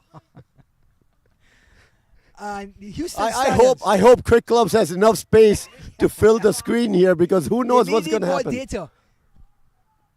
The umpire is asking, is that an over? Is that the over he's asking? He's lost track. We've all lost track. Abid in the background says, please, it's over. Get it over and done with. Yes, 6 balls have gone. It was a long over. We're guessing only 6 balls have been bowled. But in that over, all of a sudden, Toronto Stars. Let's do this again, Matt. Toronto Stars. How many runs came in? Let's count. How many 14 runs came in? 4, 5, 6, 7, 8, 9, 11, 12, 14, 15 runs in that over. And all of a sudden, the Stallions have gotten a lot closer. So now the run rate is at 8.71. It was 9.65. So I just counted how many times the ball was tried to be thrown appropriately. 12 times. 12 times. That's 2 overs. That's 2 overs. Talk about being greedy. I think match umpires will now need to extend the allotted time or something And because we have to call Mangesh to keep the gates open because I think, here's what I predict. If the umpires do their job right, there's a possibility that Toronto Stars will be penalized because they may not be able to finish their overs in the appropriate time. Well, Raheel is coming back on with his outswing. Oh, nice flick. And there's no one in the backward square region. Fielder giving chase. More runs off the bat. So right now, let's actually talk about that, the time issue, right? Because this is a closely contested final. Yeah. If the Toronto Stars are penalized, whether it's 2 overs, 1 over, that means they cannot have 5 fielders outside a 30-yard circle in those allotted overs. In a match like this, that can be a huge differential because the ground opens up a bit. With a required run rate of 8.5. Good delivery by Raheel. This Boy, could be 2. This could be 2. But 2 more Good to the running total. between the wicket. So 15 off the last 3 runs off the first, actually 5 runs off the first 2 deliveries in this one. And the Houston Stallions are starting to come around the corner. 56 runs needed in 28 deliveries. 2 runs a ball will get them to safety. Yes, this is 8.4 required run rate, which is not difficult. Knowing the fact that we have Abid and Arer, this is becoming a good partnership for the Houston Stallions. And the gift over that was bowled last over, 12 balls were bowled. God knows how many wides were there. I know there was a no ball, but more importantly, 15 runs came in that over. 31 runs for the 7th wicket. Down the leg side, it's a wide delivery. And at this point, maybe the fatigue, Shafiq, for this Toronto team starting to take effect on its bowlers, starting to lose some direction. They had the Stallions on the ropes, but the bowling is starting to stray and get the pressure off. Yeah, we are not seeing the noise from the fielders, and a crucial match like that. Oh, nicely flicked. There is a fielder there. Fielder restricts the runners to only one run. So what we need to see from the Toronto Stars is two things, in my view. One is we are starting to see that some noise being made by the players on the field. That's one thing that we need to see. Secondly is we need to see 6 ball overs. We cannot have extras because the fatigue factor is real. This is the 7th match that they are playing. So if you are bowling extras, guess what? You got to run back to your marker and come and bowl again. Cut away. Batters want one. They get it. At this point, 8 runs in 4 deliveries, exactly what the doctor ordered for the Stallions. And 2 more balls. And they're putting the pressure on the bowlers. Bowlers like Ramiz and now Raheel trying to find dot balls. Only 2 runs a ball needed for the Stallions now. And Not a even dot 2, ball. Ryan, because we are talking about a required run rate of 8.37. So we're talking about potentially maybe 1 boundary and some singles, or a couple of doubles and singles. So this score, required run rate, is not necessarily requiring boundaries. If you get a boundary, fantastic, but you don't need to put the ball in the air to get the score, required score, which is 8 runs. Nicely flicked. There's a fielder there chasing it. There's a potential of 2 runs. The batters come, make it very easy 2-run. So this over, we had 5, 6, 7, 8, 10 runs. So again, 14 overs gone. 118 for 5. The required run rate, 8.5. 5 wickets in hand. Abid Maknogia and Arir building a partnership. Will be back to showcase the last 6 overs.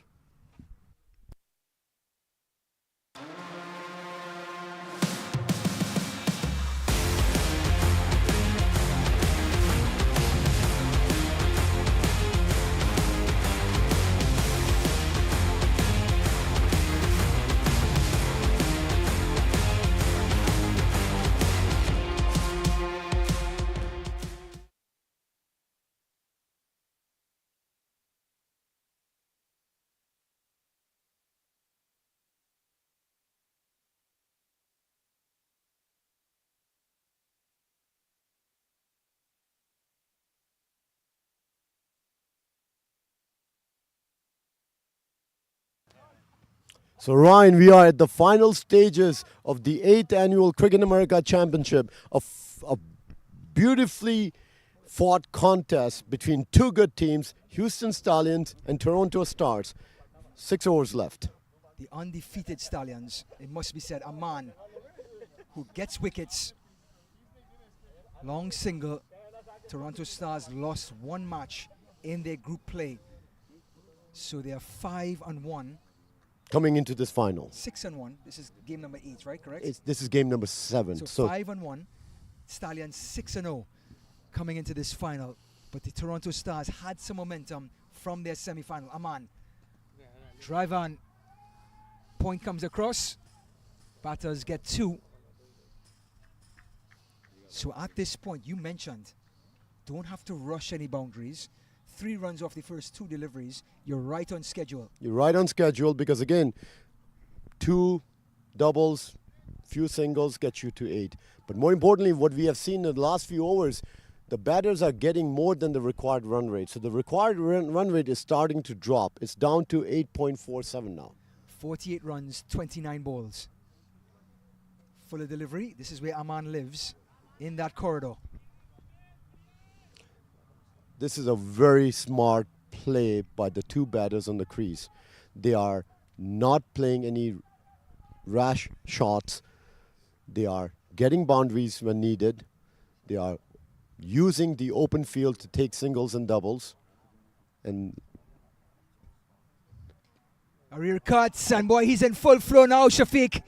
As we were saying, the opener who stood there, he watched from the other end. Batters were struggling. He stayed. He anchored the innings. Now he scored a boundary. Gets to 49 off of only 31. and again, look at this.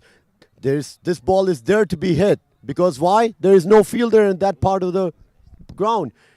This is similar to what we saw Murtaza Majid do in the semi-final.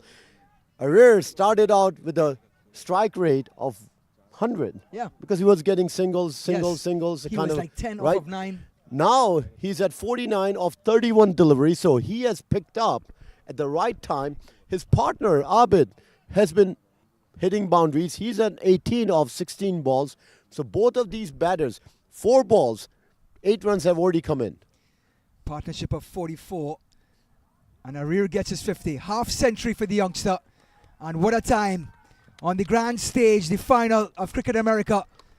In response to the 168 scored by the Toronto Stars, this young man has come in and answered the bell for the Stallions. Absolutely, and it's a pleasure watching him play his strokes because he's a stroke player. And the fact that he made his runs in this much needed contest in the final at the time when the Stallions needed those runs is a great accomplishment. A man hunting for this wicket, driving. Third man feels just one, but another important single. We're looking so far. 10 runs that came off this over. So again, the Stallions are now making more runs than the required run rate and bringing down the run rate down to 8.2. We are in the final stage of the 8th annual Cricket America Championships. 5 overs, 5 wickets in hand, 41 runs needed. Who is going to be the hero in the next 5 overs? We'll be back.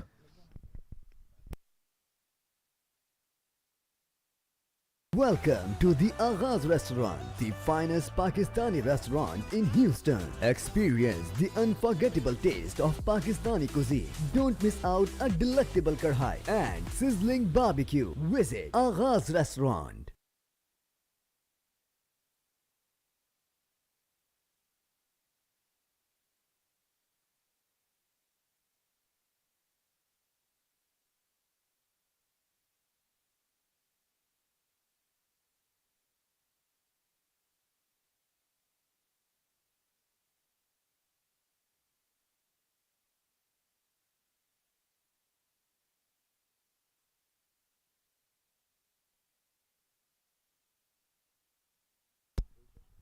Back in Prairie View, Texas, the grand finale. The Houston Stallions responding to 168 from the Toronto Stars. Arir, the star of the show, 50 off of 32. He's on the non-strikers end. And the burly Abid facing 19 off of 17. Ooh, over the bat, that's not a wide. 46 added so far in this 7th wicket partnership. And boy, it couldn't come at a better time, Shafiq. Absolutely. For the Stallion team. Absolutely. I mean, this is, like you want the big players to perform at big stages. This is one of those games where Arir has performed. Now it is not that difficult to get over the finish line unless some wickets fall. Gone after him. Driven. Long off comes across. It beats him. That's 4 more. Toronto Stars starting to see it slip away. And Abid showing his strength. He is just standing there and connecting the ball. He's just playing from his crease. Hitting the ball hard. The fielder is there, but the pace of that ball beats the fielder. Great shot by Abid. He goes to 23 off of 19. 37 runs needed now off of only 28 deliveries. Required run rate below 8 now, Ryan. Time to get excited.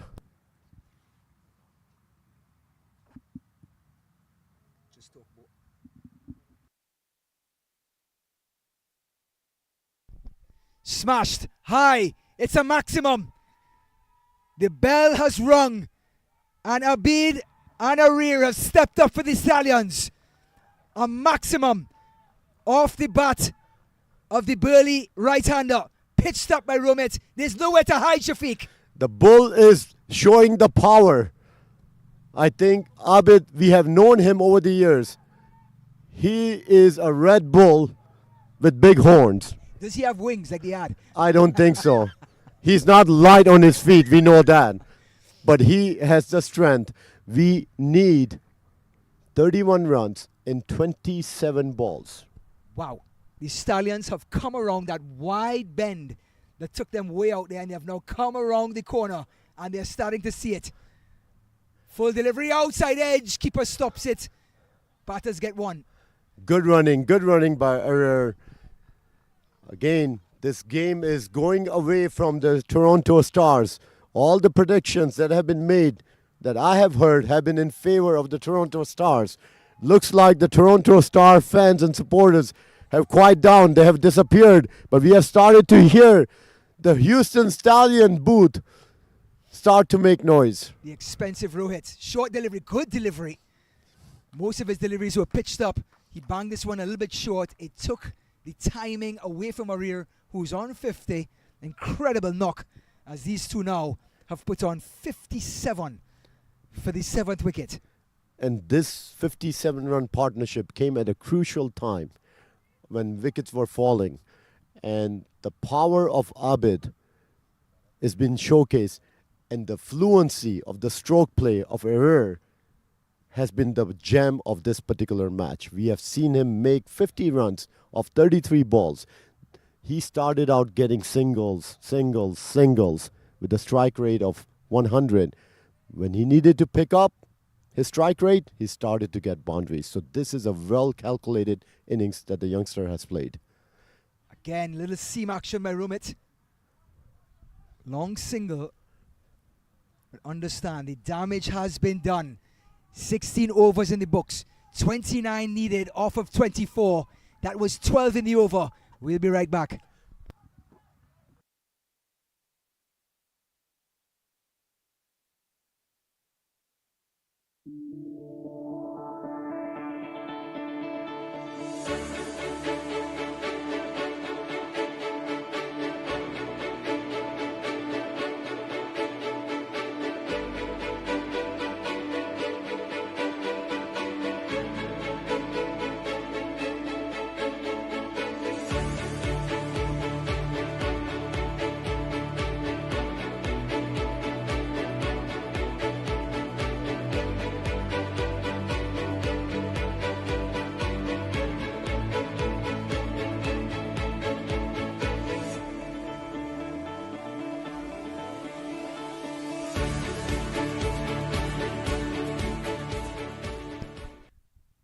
Back in Prairie View, Texas, the final for Cricket America Championship, the 8th edition.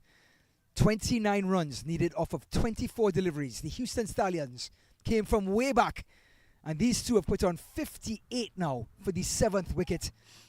Abid 58, Abid 30 off of 21, and Arir 51 off of 34. And the spinner, Murtaza, the leg spinner, coming to try and slow things down. A single. But they need more than dot balls. I think they need wickets now. They need wickets because, the required run rate, we're talking about a very, manageable run rate for the batters. Needing 28 runs off 23 balls, not a difficult task with wickets in hand. So wickets will be needed by Toronto Stars to make this into a contest. We do have our fans out of Toronto saying it's not over until the last ball is bowled, and that is correct. Because in cricket, anything can happen. But the way things look right now, the batters are making it look very easy. One thing I will say about Murtaza's bowling, he is a wicket taker. And can he come and change this game at this stage? And I think Abid, with his style of batting, will give you a chance as a bowler. He's aggressive. He's going to go after it, where in the context of this game, you just need to see it out. However, with his style of batting, he will give Murtaza a chance to get a wicket. Yes, and if he gives a chance, then you better take advantage of that chance. Arir, the polished opener, as you can see, just will turn it around and get the single, exactly what the game needs. So we are at the final stage of the 8th annual Cricket America Championship. Shafiq and Ryan trying their best to bring the excitement, the fun, the closely contested match, the final between the Toronto Stars and Houston Stallions. We hope our viewers have enjoyed our coverage. Please share your thoughts on our YouTube channel. We would love to hear from you. We are down to the final 22 balls. Tossed up, reverse sweep. And again, like we mentioned, Abid will give you an opportunity attempting a reverse sweep with 24 runs needed off of 19 deliveries. Yes, I stand corrected. I said 22 balls. It was 20 balls, and now we're down to 19 balls. And Murtaza, a very economic over. He just gave 5 runs. So my question is, can he bowl from both ends? That's the question. Why save him till the end? I don't understand, because he can bowl 4 overs. Unfortunately, he will only be able to bowl 3 overs here. Well, I think they gave Ramiz a chance to bowl. Not even 3 overs. He will be able to bowl only 2 overs. So, again, whatever has happened, happened. Let's give our viewers the match summary, Ryan, so people know exactly what has transpired thus far. Well, a fantastic opening partnership for Toronto Stars. Got them for 62 without loss. Some wickets fell. Then Murtaza came in, held the innings back together, scoring 41 off 42. The wicket taker was nothing other than Jawani, 28 for 2. But Rajani, the leg spinner, 1 for 16, held it together and shut down the Stars to a respectable total of 168. In response, it's been none other than Fazal, Ali, and Arir getting the runs, but a dot ball, and it's going to be a no ball by Shazeb, called by umpire Naveed, which means a free hit for the Stallions. This is a costly mistake at this stage of the game. As we know, Shazib is a good bowler. He has given away 21 runs with 2 wickets in 3 overs to start out his 4th over with a no ball and a free hit to a well-settled batter, Arir. Let's hope for the Toronto Stars that is not a costly mistake, because Arir is well-settled. He's seeing the ball as a football, or a soccer ball as we call it in the United States. Yeah. And depending upon what happens here, the equation can change.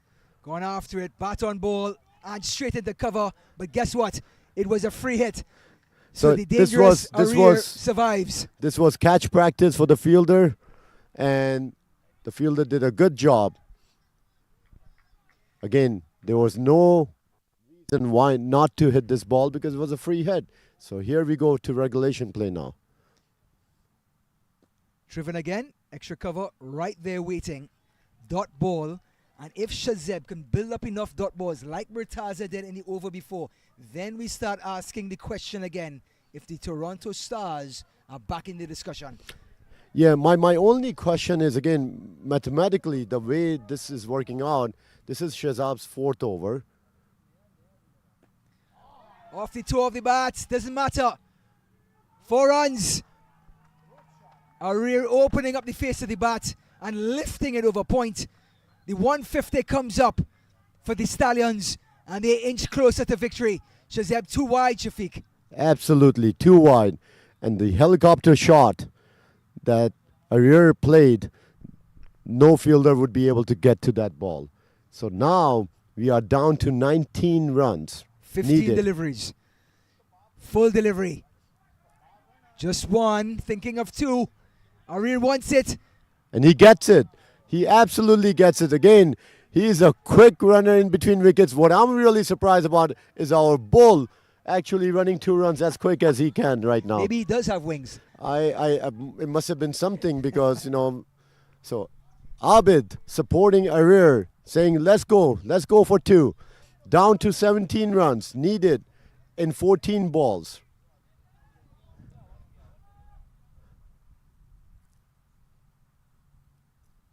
Driven again through extra cover.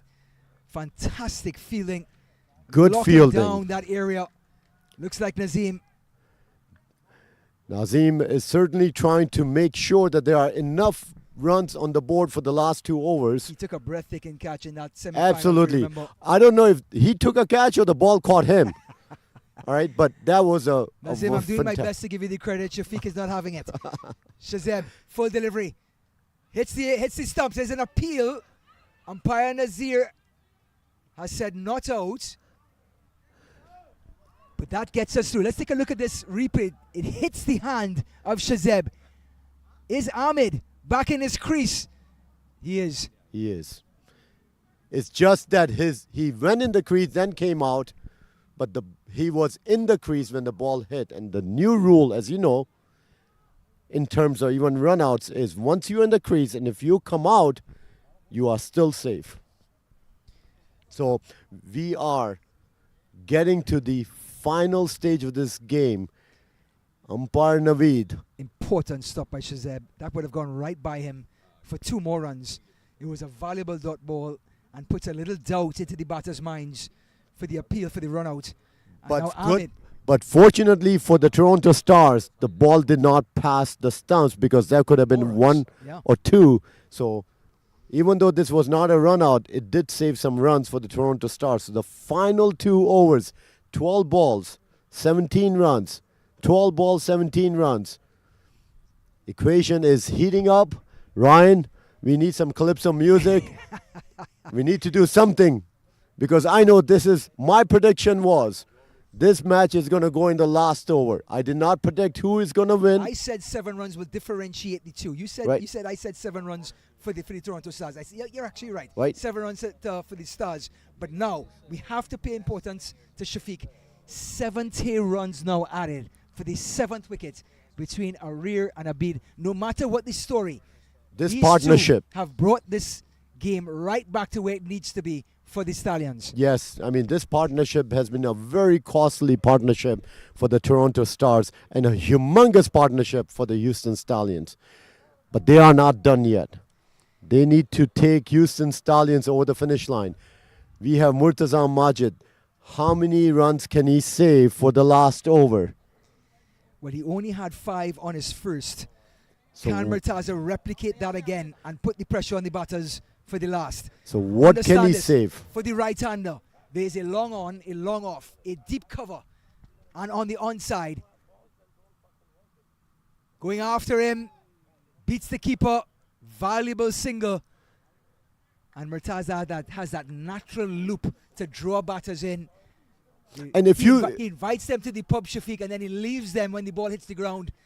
And almost got a wicket. And it's like, you know, when you go and have a good drink and you don't leave a tip, That's right. the bartender is not happy. That's right. All right? He is giving a good drink, but the batter is not happy here. Correct. All right? Look at this. Belted. Cover. Oh, and it drops just short. Can he stop the boundary? He does. Well, they need wickets. Excellent fielding down at deep cover. Excellent fielding by the deep point fielder. I think the sun got in his eyes. Shazane with a fantastic stop at deep cover to save a certain boundary. There was a moment where he could have taken the catch, but he stopped the runs to be safe. Murtaza. Ooh, looking at the umpire. Umpire is calling it a regulation ball. Why? Because the batter had already moved. Umpire Sadiq, a very well regarded umpire in the North American umpiring crew. He knows the game. If a batter moves, the batter has now changed the wide line for the bowler. And that's exactly what Murtaza did in this particular ball. So let's see what he does next. So a valuable dot ball.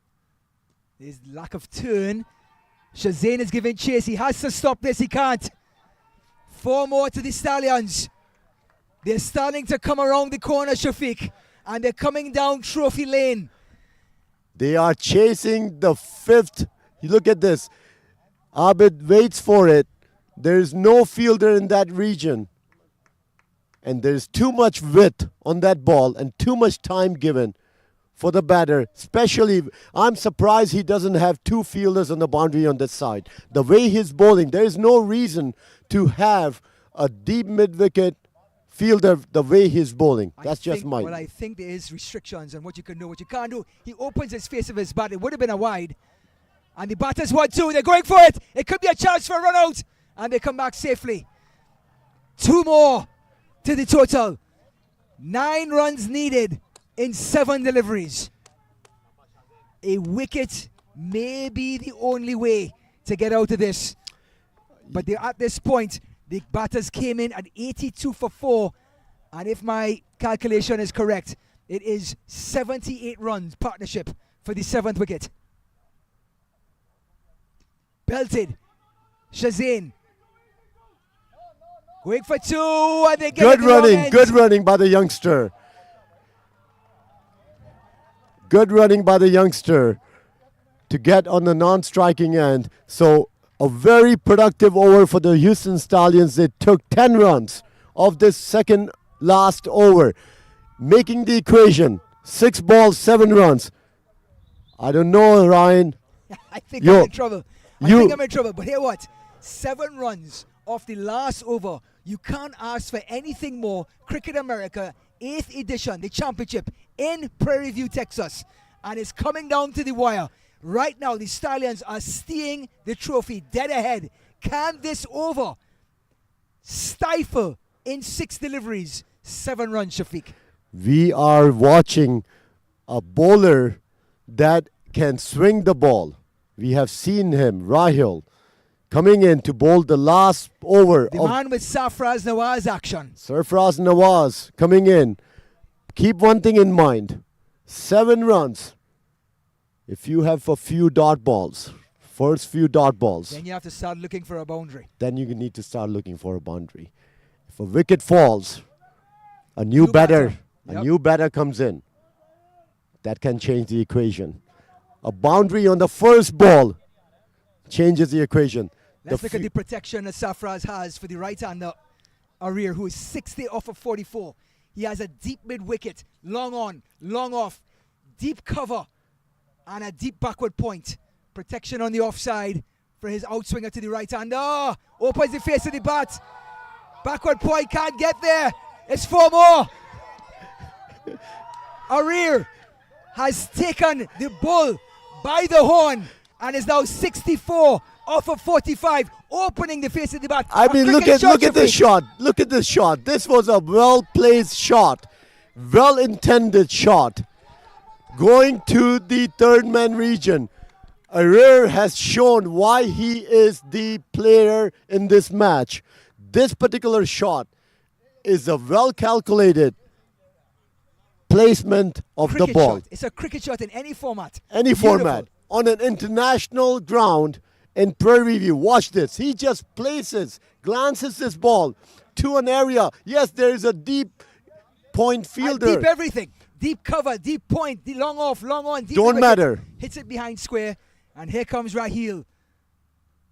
Thick There outside you edge, go. And that's it. This is The it. Houston The Stallions Houston win Stallions. their 5th Cricket America Championship. They stormed the field, and it's off the back of their little diminutive opener, Arir, who's finished with 68 to lead this team past the Toronto Stars.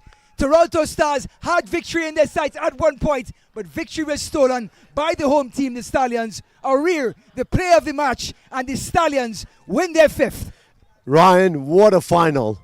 This is what we came to Houston. This is what the 26 teams that started on day 1 wanted to see, which is 2 highly qualified teams playing in the final, a well-contested match, but a youngster showing his maturity. And you guys have presented that platform for the youngster to do this. Shafiq, Cricket America at its best. Houston Stallions undefeated throughout this tournament. Win number 5. They repeat the result that happened in 2019, in 2024, in Prairie View, Texas. We will have trophies. We will have medals. We will have speeches. Everything after this to celebrate the 8th edition. But first, it's all about the Houston Stallions, all about Arir, and all about the big man, Ahmed. Fantastic 7th wicket partnership. Believe it's now up to 70 runs. It's just been incredible. The 6-wicket partnership between Abid and Arir took away the match from Toronto Stars. these two batters not only played sensitive cricket, but they made the boundaries. And most importantly, this particular match will be remembered for years to come. On an international ground at the Prairie View facility, a team from North America, Toronto Stars, the host city, Houston Stallions, showcased what Cricket America Championship is all about. An 88-run, 7-wicket partnership has allowed the Houston Stallions to overcome the odds. They were reeling. And in the end, 170 for 5, Abid 42 off of 30, the big man. But what about the steady opener who scored 68 off of 46 deliveries? He brought it home, but he didn't only bring it home, Shafiq. He steadied the ship when the Stallions needed it. Absolutely. His running between the wickets, his stroke play, his boundary capturing moments at the time when the team needed those boundaries. Because there was a time when the run rate went over 10 runs and over.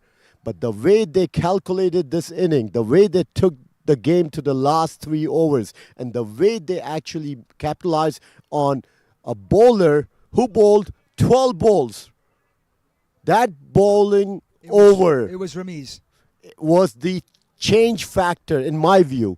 Not only the fact that that over went for 15 runs, but from a mental state of the players, having a bowler and the bowl. batters as well. It brought belief to the batters. Absolutely. You had a bowler who bowled a 12 ball over where 15 runs were given. The batters took that as an opportunity to Absolutely. say, this We is can do ours. this. We can do this. Yeah. So what if it's 10 runs and over? We can do this because we are already getting help from the bowlers. Yes. At the end, hats off to the Houston Stallions. Hats off to Arir. Hats off to Abid for making this event a huge success for us. More importantly, providing this particular competition a platform in the final that we hope our viewers enjoyed. And Toronto Stars, what an incredible competition they've had. Lost only one match in their lead up to the final, and they put Houston Stallions on the ropes on more than one occasion. We thought they may have a chance to lift the cup for the first time, but the home team, Houston Stallions, standing up, getting off of the ropes through their young batter Arir and their skipper Abid, and overcoming a huge total, a huge surmounting run rate to win their 5th championship and win the Cricket America 8th additional tournament. Yes, in and Houston. Abid certainly played his inning. The skipper, Ahmed Fazal, played his captain's inning, making 34 awesome runs. So again, this was a well-calculated chase where the batters played. Arir, hats off to you, young man. We hope that you continue to play and inspire others in this sport. Congratulations to Houston Stallions. We will come back to the trophy presentation shortly.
Welcome to the Aghaaz Restaurant, the finest Pakistani restaurant in Houston. Experience the unforgettable taste of Pakistani cuisine. Don't miss out a delectable karhai and sizzling barbecue. Visit Aghaaz Restaurant.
Welcome to the Aghaaz Restaurant, the finest Pakistani restaurant in Houston. Experience the unforgettable taste of Pakistani cuisine. Don't miss out a delectable karhai and sizzling barbecue. Visit Aghaaz Restaurant.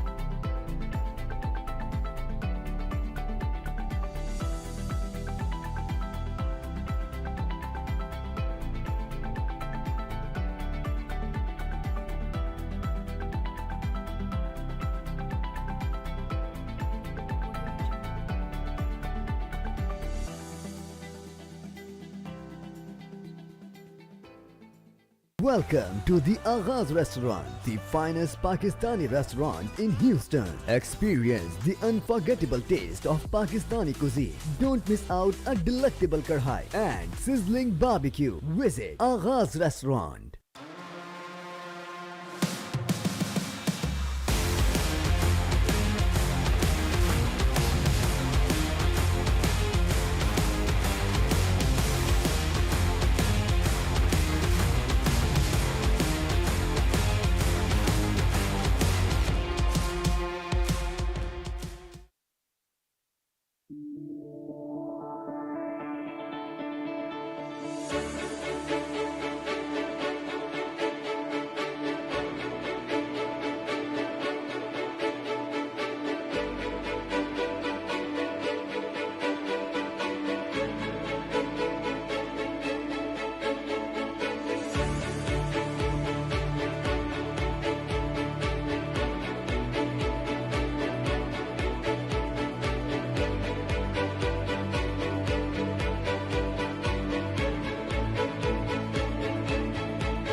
Welcome to the Aghaaz Restaurant, the finest Pakistani restaurant in Houston. Experience the unforgettable taste of Pakistani cuisine. Don't miss out a delectable karhai and sizzling barbecue. Visit Aghaaz Restaurant.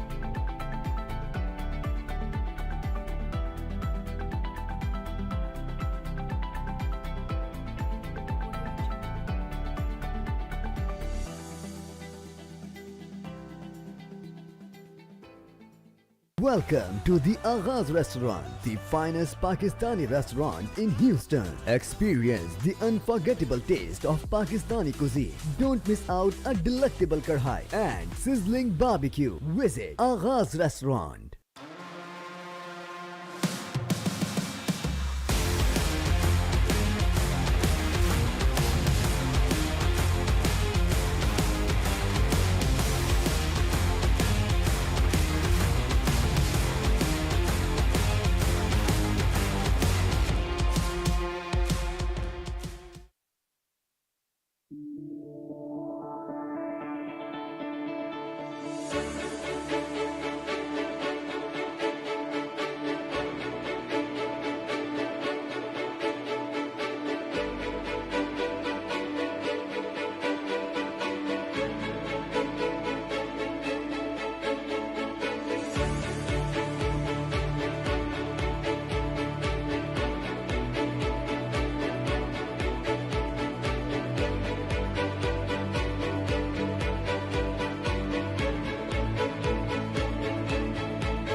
Welcome to the Aghaaz Restaurant, the finest Pakistani restaurant in Houston. Experience the unforgettable taste of Pakistani cuisine. Don't miss out a delectable karhai and sizzling barbecue. Visit Aghaaz Restaurant.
Check, check, check. Testing 1, 2, 3.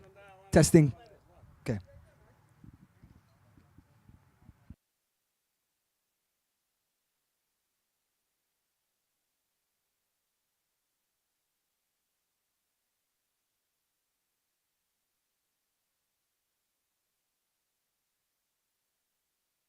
Check, check. Can you hear me? All good? All right.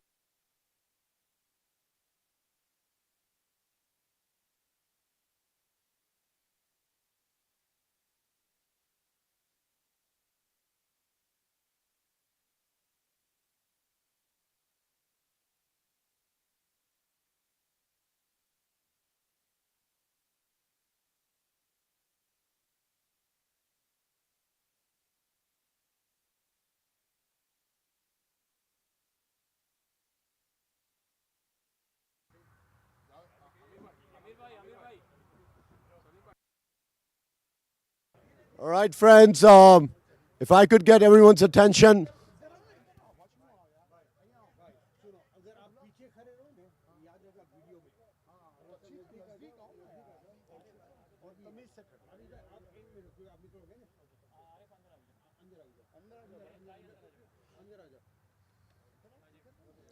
Move. There are more people. All right, gents. What a final today. Congratulations to both the teams to make it to the final. Congratulations to the Toronto Stars for giving a good fight in the final. Congratulations to the 5th-time champions of the Cricket America Championship. More importantly, what a fabulous 8th annual Cricket America Championship.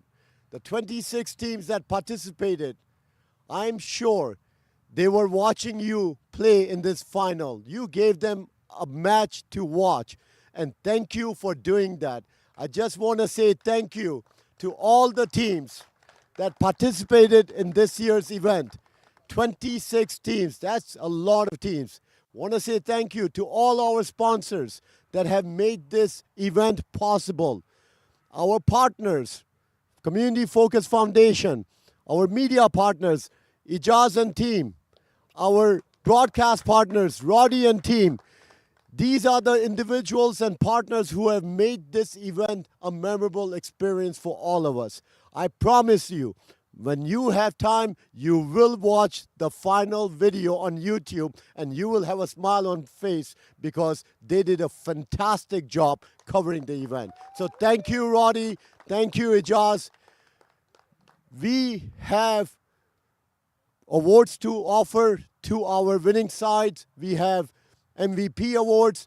I want to call upon Abid to come out and please share the awards details. And more importantly, I want to wish everyone safe journey to your final destination. It has been my personal honor to be around you during the last 4 days, and I hope and pray that you will give me that opportunity again. Thank you.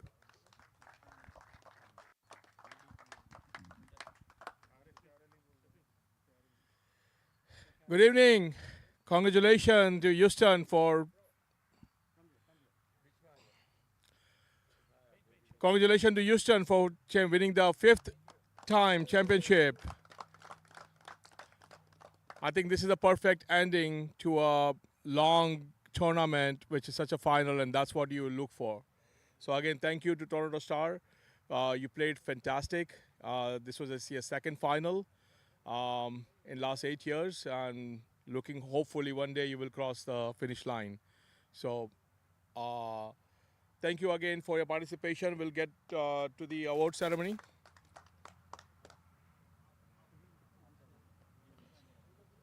Okay, so before we start that, I just want to introduce the team members that's being behind this tournament. Mr.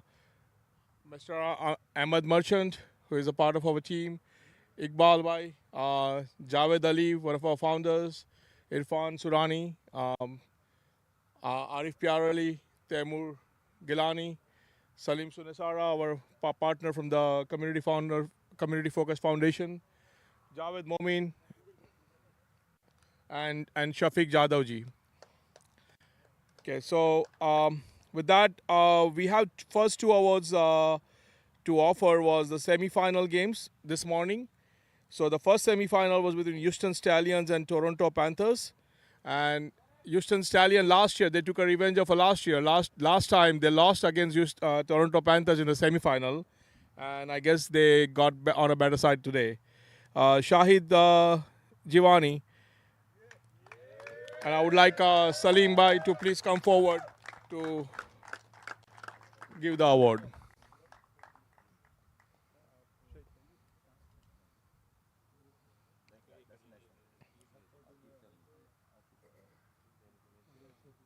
Thank you, Salim Bhai. Second semi-final, Toronto Stars with the Southeast Express Black. Murtaza Majid, 59 of 38 and 2 overs, 3 runs, 3 maidens. And I would like Ahmed Merchant to please come forward.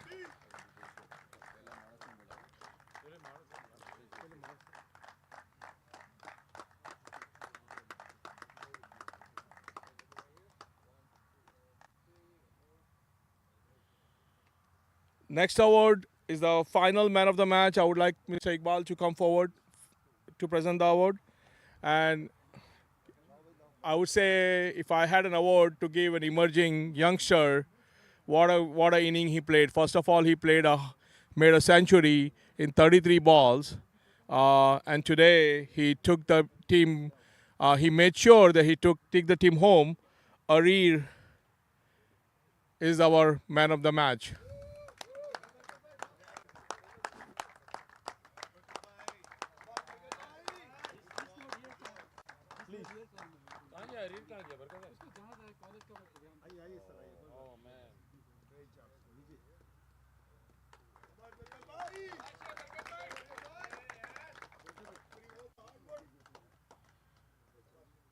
Well, Barkat bhai, don't go too far. Okay, I would ask Javed Ali to please come forward for the next award. Okay, so our best batsman, again, Arir is a best batsman with a century and took the team home today. So I would like ask Barkat bhai to come forward again.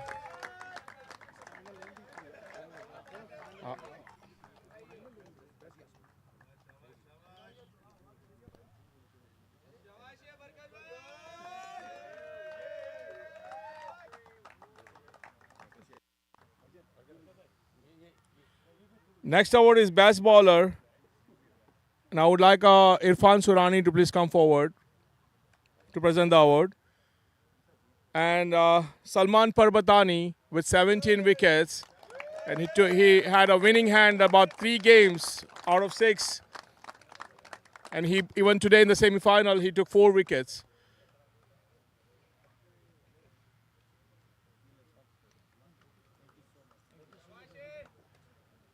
Now, man of the tournament, I don't know if this guy has any space to put in his closet, but Murtaza Majid is the man of the series. And I would like Javed Momin to come forward to give the award.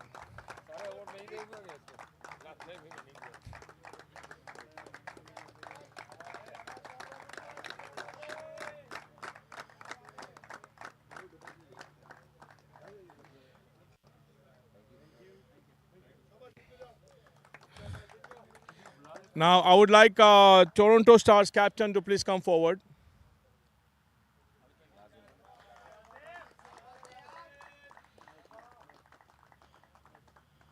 So, first of all, Nazim bhai, I know it's disappointing for you, but this is your second time in the finals, and you've been participated, I think, 5 out of 8 times. So, what's your experience? It's a good experience. Very thankful to Cricket America for organizing such a big event. Sorry.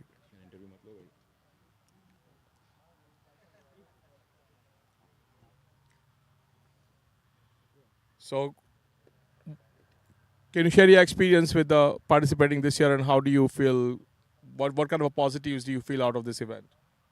First of all, thank you, Cricket America, for organizing such a big event. We had 26 teams, and Toronto Stars, we came second, so keep your head up. So we made this team 2 months ago, started practicing, and then I think we made it to the finals. So inshallah next year we'll probably cross the line. That's the plan. Yeah.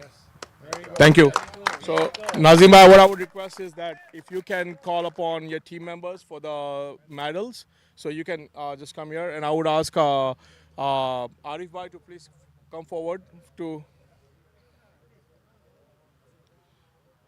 So, can Murti Bhai just call one by one player. Murtaza Majid. Murtaza Majid. Yeah.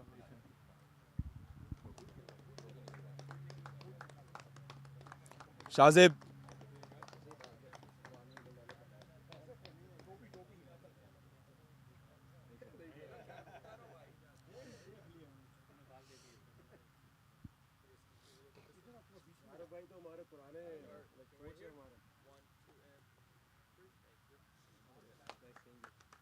Shazib.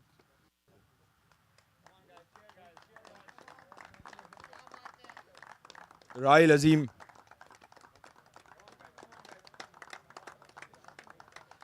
Romit Parbatani. I would ask Taimur to please come forward for the next one. Thank you, Arif Bhai.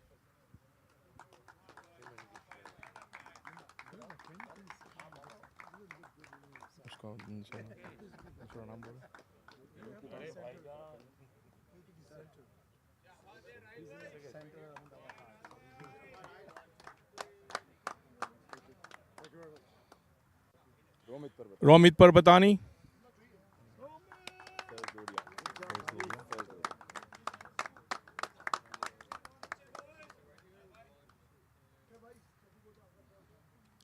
Faiz Dodia.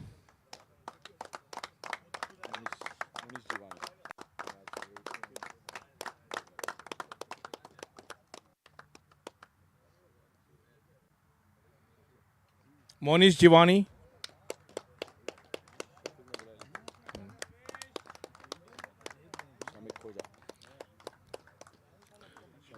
Shamik Khoja.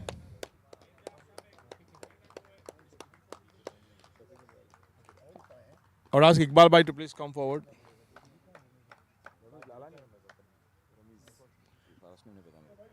Ramiz Lakhani.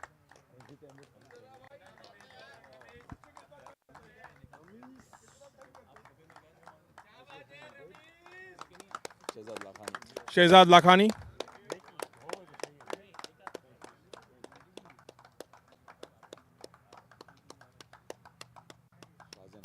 Shazin Haswani.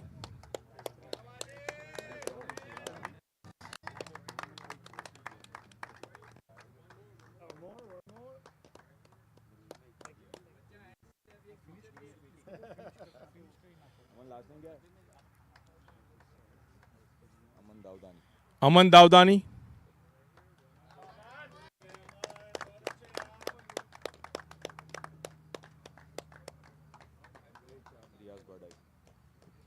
Riaz Bardai.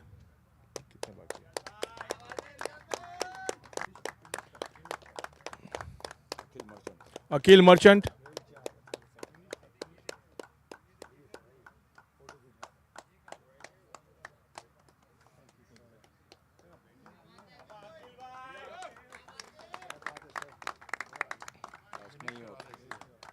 So I would ask Irfan Bhai to come forward as well. Yeah. And Nazim, captain. And I would like Irfan Bhai to present also the runners trophy as well with the medal.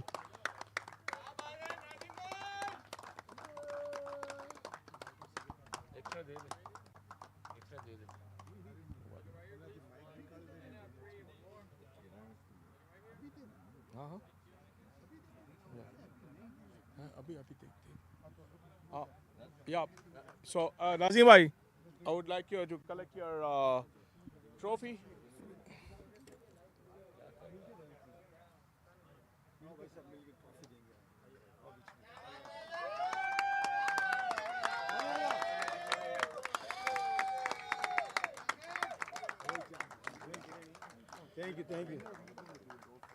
Thank you, Nazim Bhai.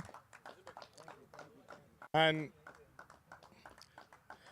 now I would like to, our 5th-time champion, I call him champ all the time, Ahmed Merchant.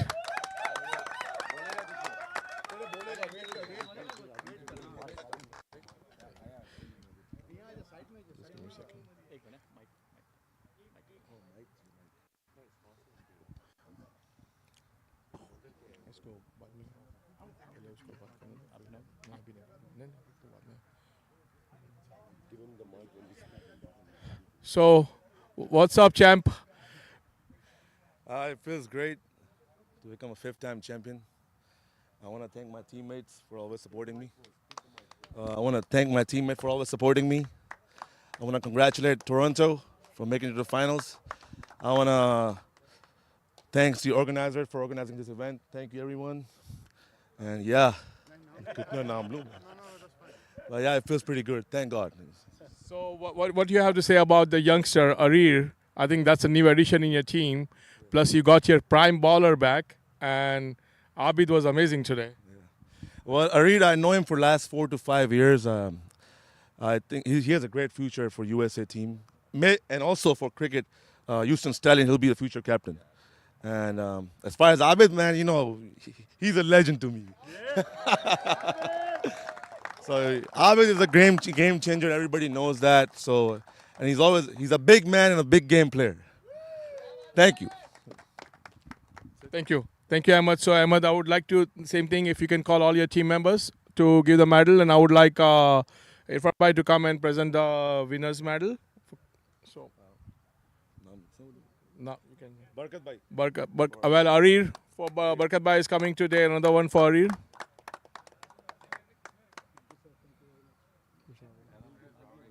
Shahid Jiwani. Shahid Jiwani.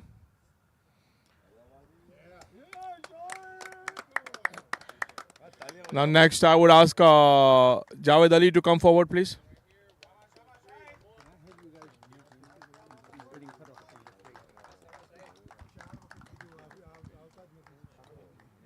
Hussein Huda. Hussein Huda.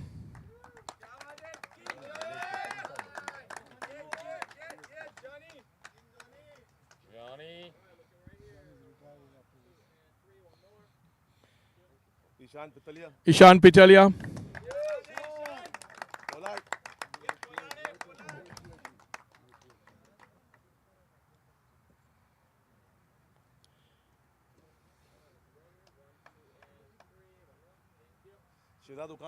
Shehzad Ukani.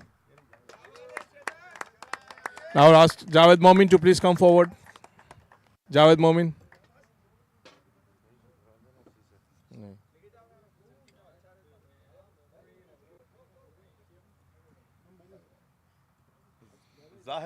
Zahir Maknojia.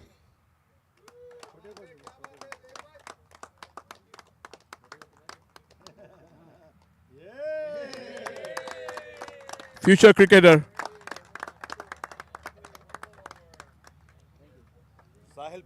Sahil Panjwani.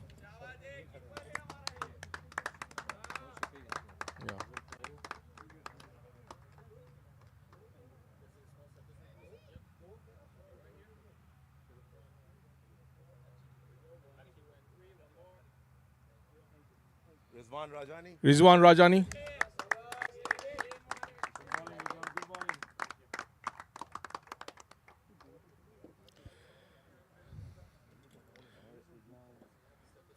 I would ask Shafiq Jadhav ji to please come forward.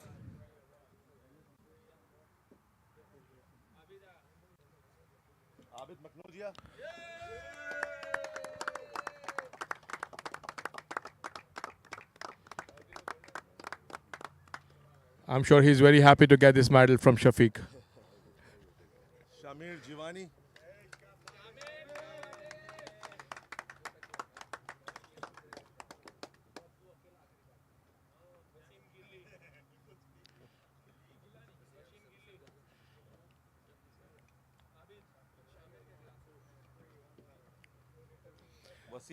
Wasim Gilani.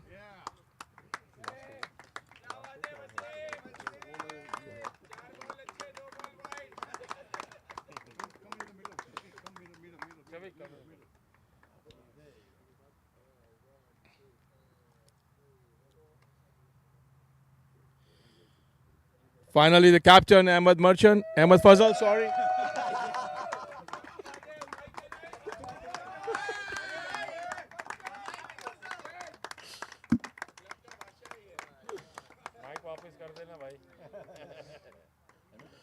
And Ahmed, just stay back. And Shafiq, Shafiq, go ahead and present the winning trophy.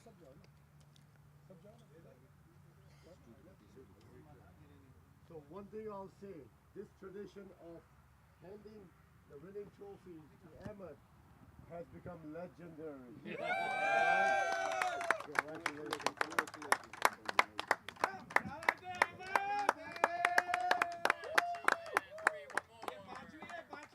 Call your vice captain. Call your vice captain.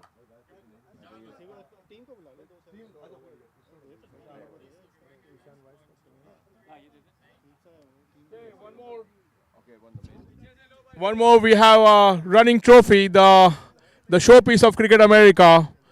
No, only. So,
Alright, get down and make some noise. Get down and make noise.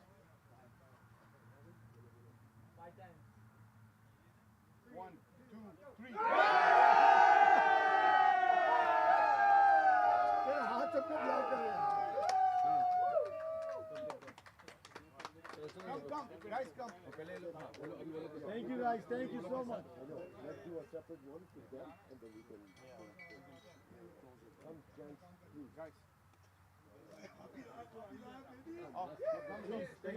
Better not do better, guys. No, you cannot. That's fine. You can stay. Get someone to hold Thank you. Can you come towards this side, please. This picture is for you guys. I know, this is for you guys. Come on. छोटे-छोटे लोग.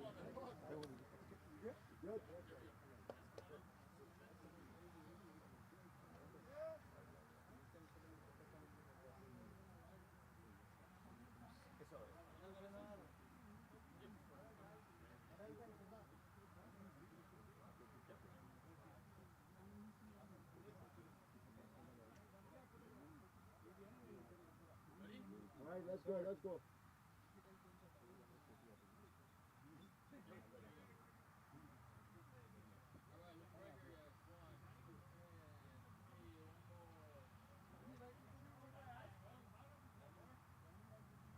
Thank you guys, thank you so much. It's fun watching you. Gents, come guys. No. Guys, come together. Stallions. Everyone in. Stallions.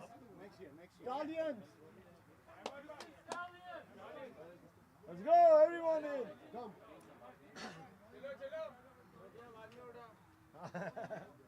आ जाओ